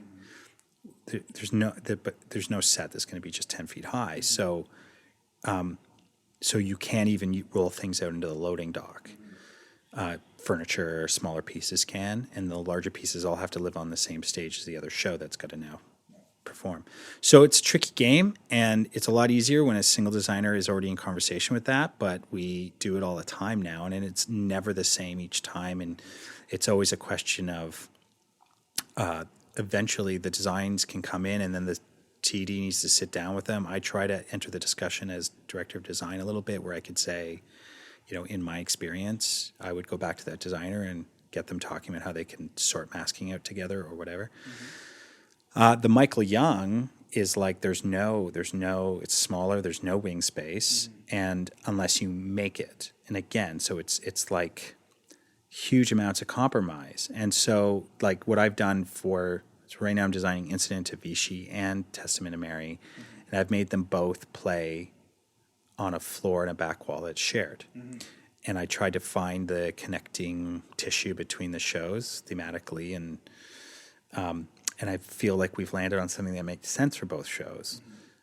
There's not like, it's fine because I'm the author of both those, whereas it's harder to convince 2 designers to do that together because you start to feel like, well, I want my show to look this way, you want your show. It's really hard to arrive on a singular kind of Tanya Mosaic-ish festival neutral idea. And it's not something we really often pursue. We let them work in isolation, then we try to figure out how to make them work together. It's kind of a miracle because we keep doing it, but it's not ideal. It's a huge, I'd say that I go back to the drawing board like almost every time. So I always share my prelims early before prelims are due, and I say, this is the direction we're thinking of going, and they sit there and like, there's no way we can store that. I just say to the director, let's just go somewhere else right now because this is just not going to be, we'll be banging our head against the wall and be disappointed. So rep is really, really hard here. And that's why we're also looking for a new theater right now, and Albert has plans to build something, and that's exciting. But that's, who knows how many 5 to 10 years away that is. Sure, yeah. So in the meantime, we do our thing. And so it's just being really clever. Everything gets extremely modular and has to break up. Because the other challenge is, Stratford will have 8 crew. We have 2 crew. an hour per show. So you get a 2-hour window. You got 2 people. So think of what can be picked up and moved by 2 people at a time versus 8. It's and so in that sense, I'm really, I think we have an amazing production department, and I love working with them, and really strong technical directors that I feel like have developed a skill base through that craziness that if they ever, and they're not allowed, but if they ever went elsewhere, they would be like, oh, it's so much easier.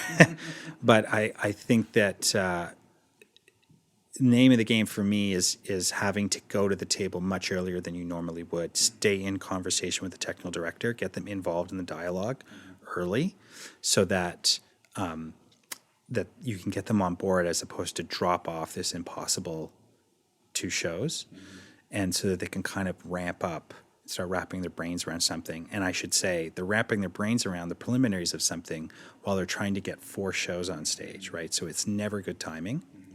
And they're always pushed, more than ever, being pushed to their kind of capacity of what they can take in their brain and facilitate. So, and they do it really well. And Mike Lettermuller is the head technical director, and he's got an extraordinary brain, and they're all very brave. And you can see it. You can see the kind of pressure. So that's the other thing about being part of a community and being somewhere, as I'm sure Kevin can speak to about Shaw, but when you have that shorthand with your TD, like you do with your directors that you work with for a long time, I feel like Mike and I are able to reference lots of shows. I'll be like, it's sort of like a bondage, but kind of like, remember what we did on that show, and it's a bit of this. We have a shorthand, and and so it both means that I understand if he says, yeah, but remember that show? And I'm like, oh, right, I don't want to repeat that. But it also means I can challenge and I can say, listen, we did something like that already and we can do it again. And yes, I'm asking you to. So rep is hard. It's harder than I think anywhere else that I've worked rep in. I think that class I mentioned earlier, it's like, it's made up of a third time, a third engineering, and a third budget. And if you can fill that glass, you can do what you need to. But sometimes, 2 people, that's not filling that third with human power. And so anyway, but it's also, I'll say this too, and this is important, I think, like the limitations have led to really exciting work. So that there's something that happens that when you get everything you want and you can have all the change of equipment, absolutely you can make a big, massive, incredible machine that's going to do this thing. But then sometimes you can't, and you end up with a 16 by 16 red floor in a room with a bunch of actors saying, well, how are we going to do this then if we can't do it that way? And so in other words, the limitation is a variable in your process, and you can either rail against that and like weep all the time about compromise, or I think Steven Spielberg, I always carry this with me, but he said like he had to learn to bed compromise, and once he learned how to go to bed with compromise, he was able to really start doing interesting things, and I really resonated with me because I just there was like a patch of time where I just was like, this is impossible, and so learning to embrace it and engage it is important. Well, it sounds like here at Soulpepper, you guys have kind of embodied, and as I will say, as a preface, 20 years ago, there was a bit of pessimism or maybe jealousy about the Soulpepper experience, especially since it was very actor-focused in the early days, right? Like, without a doubt. Yeah. But it sounds like they and you have built a community here that you could certainly be proud of, and certainly seems like on the forefront of creating theater as well, which is something that is important to make sure that the medium survives, right? Yeah. I couldn't agree with you more. I remember when I was thinking about coming to the Academy 10 years ago, I thought, but what do they know about design? And they don't seem to really be that interested in it. And then I spoke to Michael, who had a very specific experience with Laszlo. It's not that was exactly representative of all the work they were doing. And I've been here like on and off freelancing, but being here in a really significant way for 10 years. And then now in the last couple of years, all the time. And I can say that what's happening, and again, I think that this is an incredibly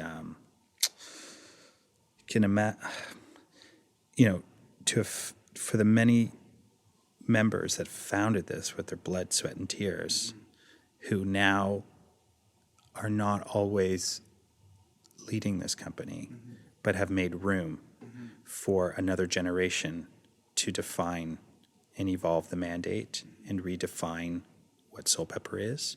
And for Albert to always seem to have the vision and the looking ahead to wanting to know what tomorrow brings and who's going to lead that, and to bring more and more voices, make room for more voices in the conversation.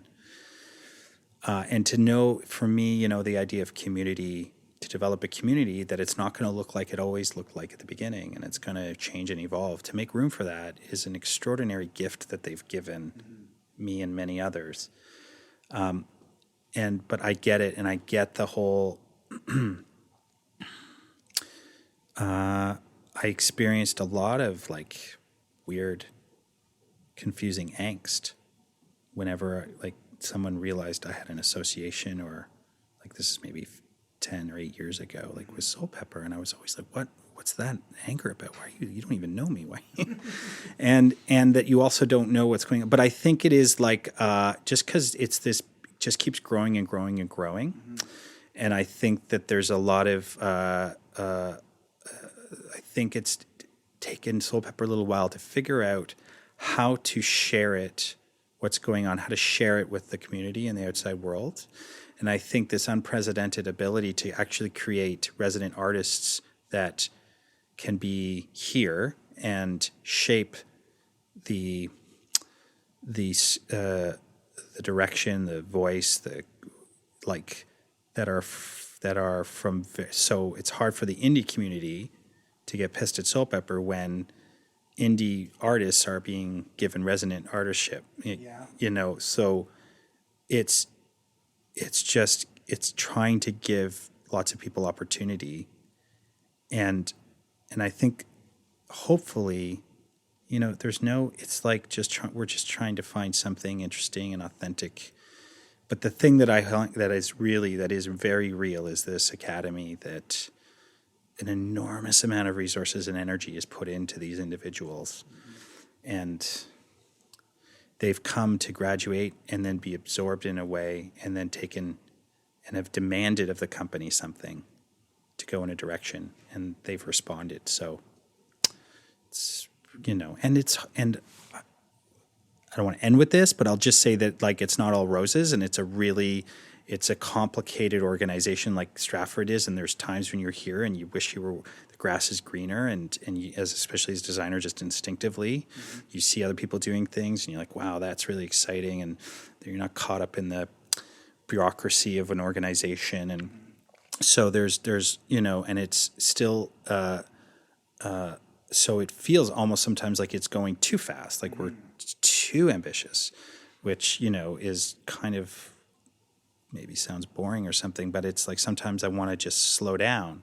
But that's certainly not. It's not part of the characteristic or makeup, and certainly not Albert. And his ambition is amazing, and it's given a lot of people amazing opportunities. So, right now it's a really interesting, more complicated conversation going on in the building than it's ever been. Mm-hmm.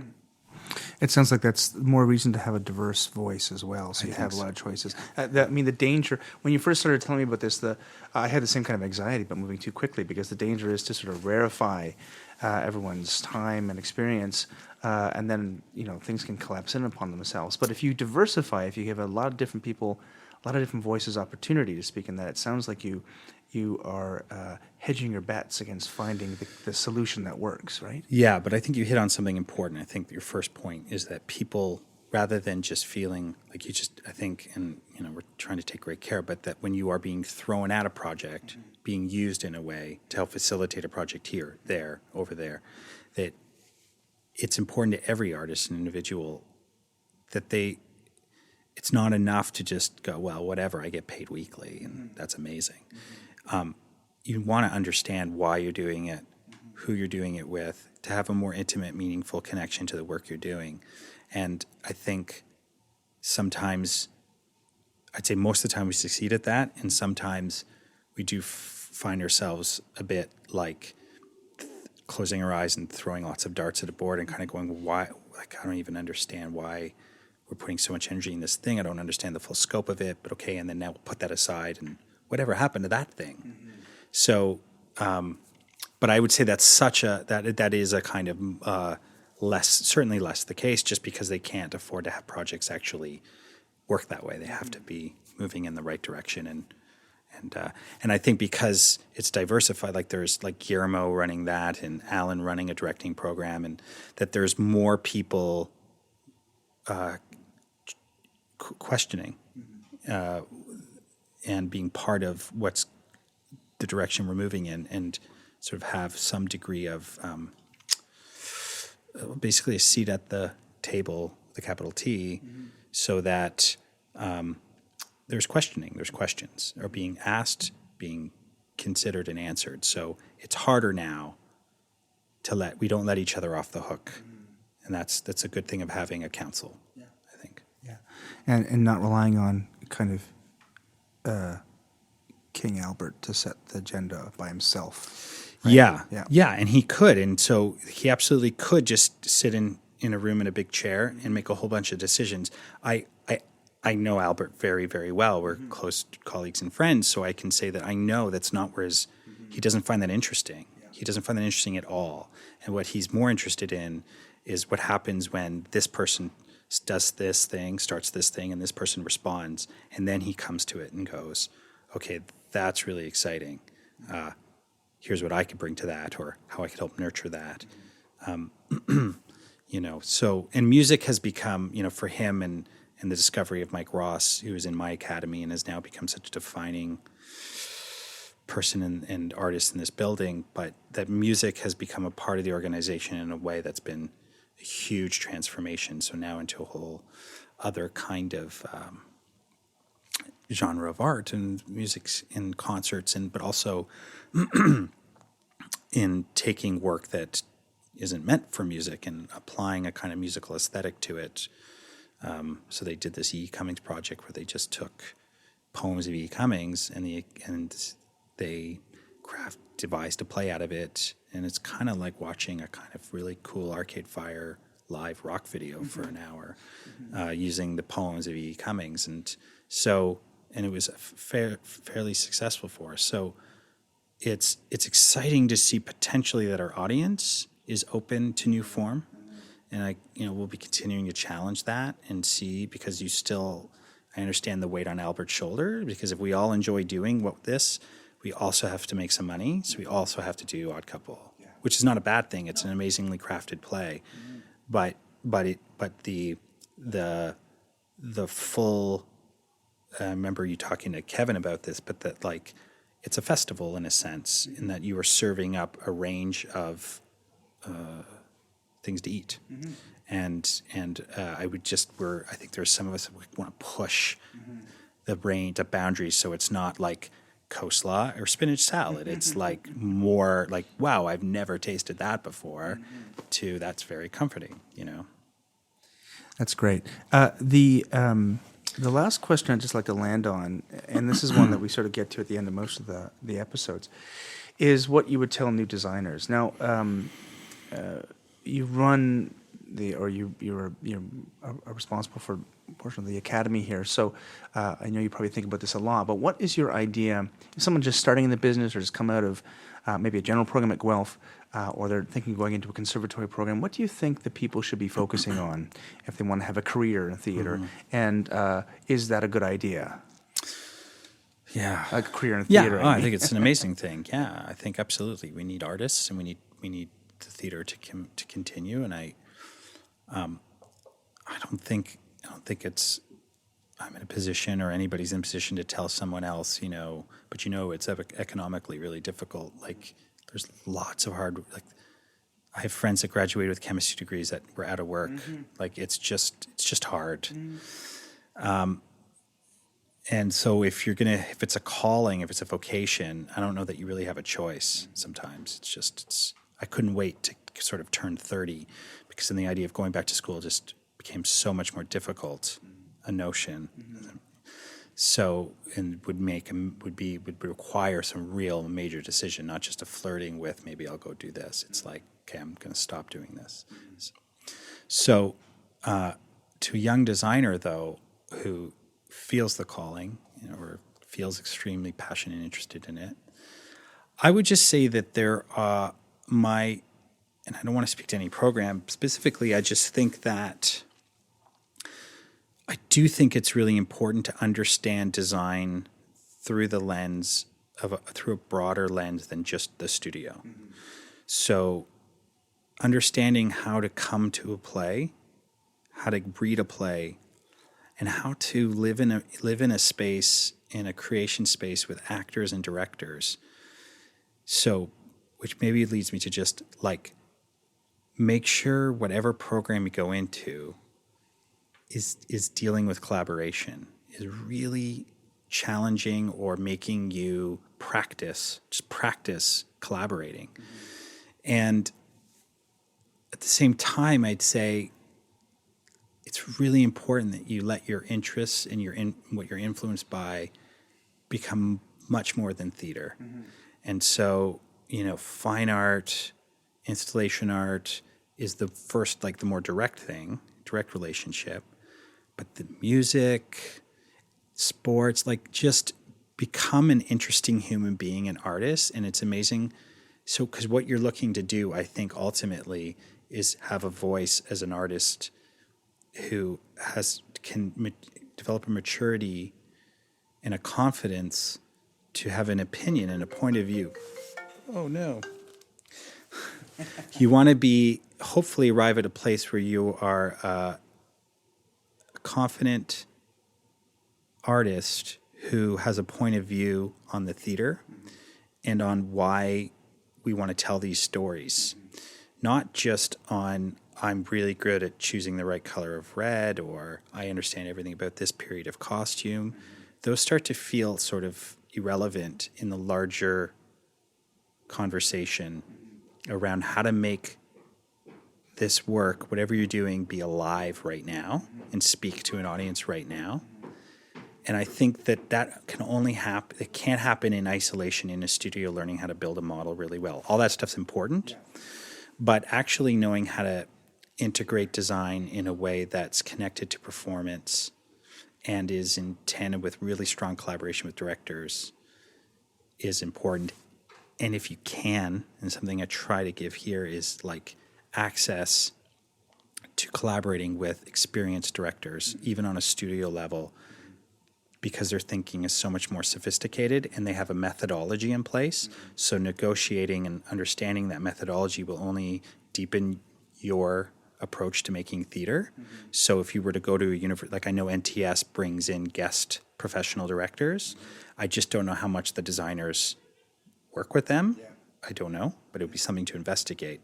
So making sure that rather than like I did a program and after 4 years, like I became a really good perspective drawer, like it's going to feel really relevant when you're sitting across the brain of Daniel Brooks, who doesn't want to draw for 3 weeks. He just wants to talk. And so I'm of the being a well-rounded human being approach, but it's kind of like designers are crazy because I feel like, and maybe but like I feel more than any other discipline, we're more far-reaching.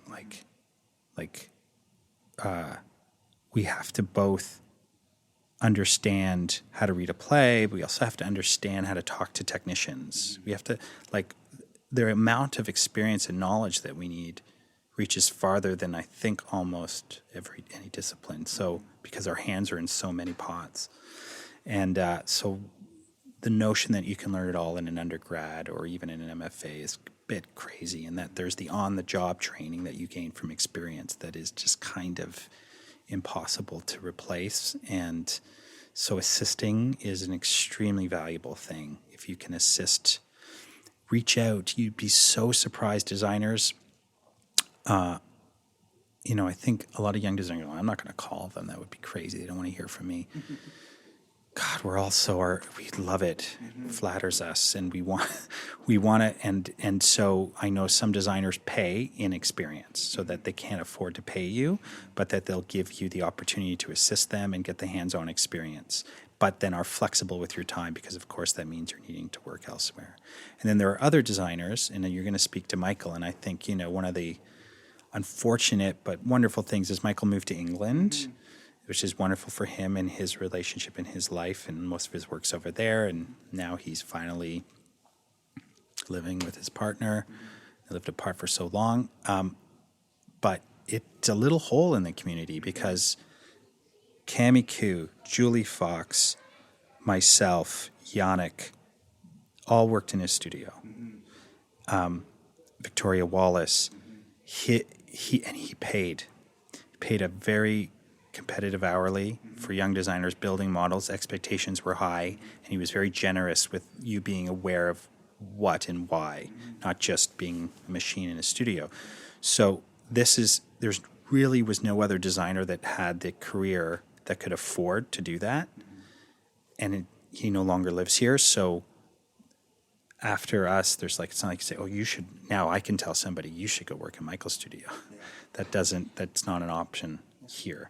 I wish theater companies could give designers fees to pay assistants to help them. I understand it's hard, but I could, at the very least I do it with two young designers, but yeah, no. And I know some designers that really do continue to hire assistants, and like Ken McDonald hires assistants all the time, and they gains. I assisted Ken back in the day, and it's just amazing. Just can't learn, and you just learn so much. Yeah. So that's important too. That's great. So theater, more than just commentary, is a lived experience. So you have to actually experience life in order to do it well. Well said. Yeah. All right. Well, thank you so much. Thank you. I want to say, just on record, I think that what you're doing is important.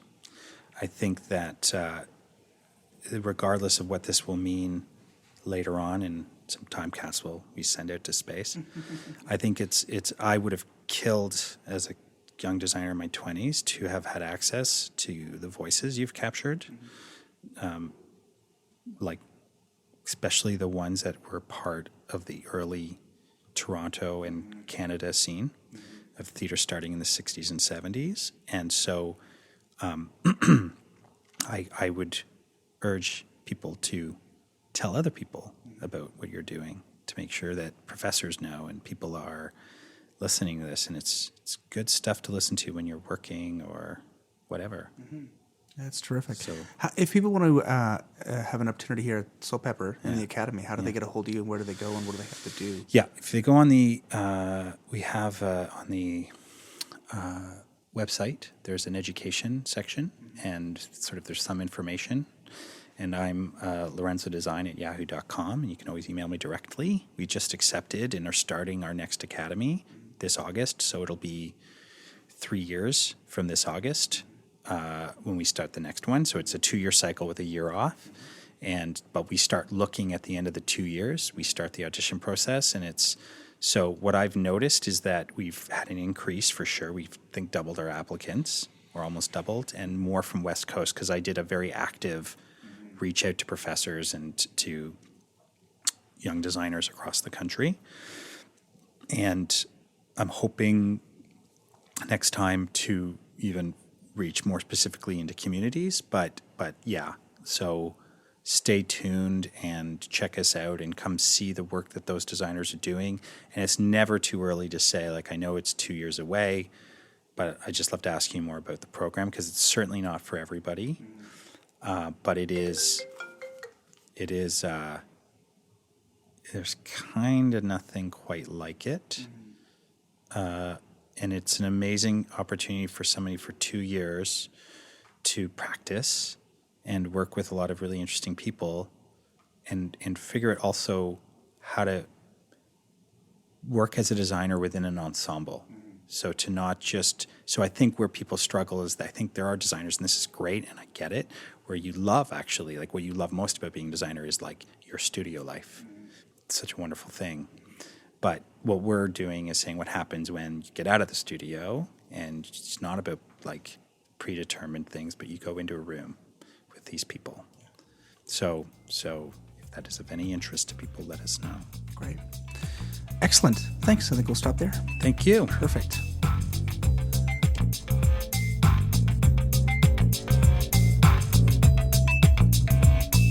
That was my marathon talk with designer Lorenzo Savoini at the Soulpepper Library in Toronto in May 2016.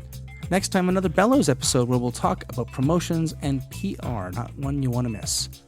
The music for this podcast is by Vern Good with voiceover by Gabriel Cropley. Please go to iTunes and give us a review. It'll help get the word out about this podcast and share the history of theatre design in Canada. And you can follow us on Twitter at thetitleBlockCA and on Facebook.com/thetitleBlockPodcast.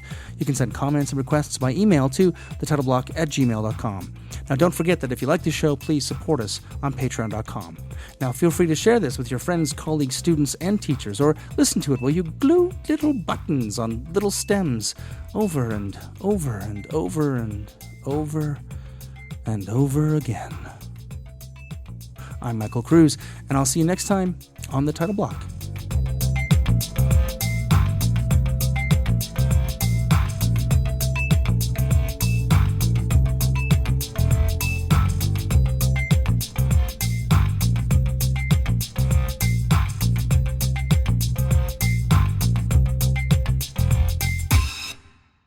Oh, how do you pronounce your last name?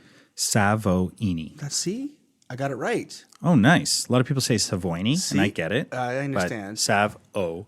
Eni, right. Yeah. Or Savioni is the other kind of mistake, because they flip the O and the I, right? And I'm always like, where'd you get the I from? Yeah, what happened exactly. there? What Yeah. happened there? Yeah, exactly. When I used to score goals playing hockey, the announcement would come on. It'd say, goal scored by Lorenzo. And there'd be this pause. And then they just say S. No, you're kidding. Yeah. That's ridiculous. Yeah.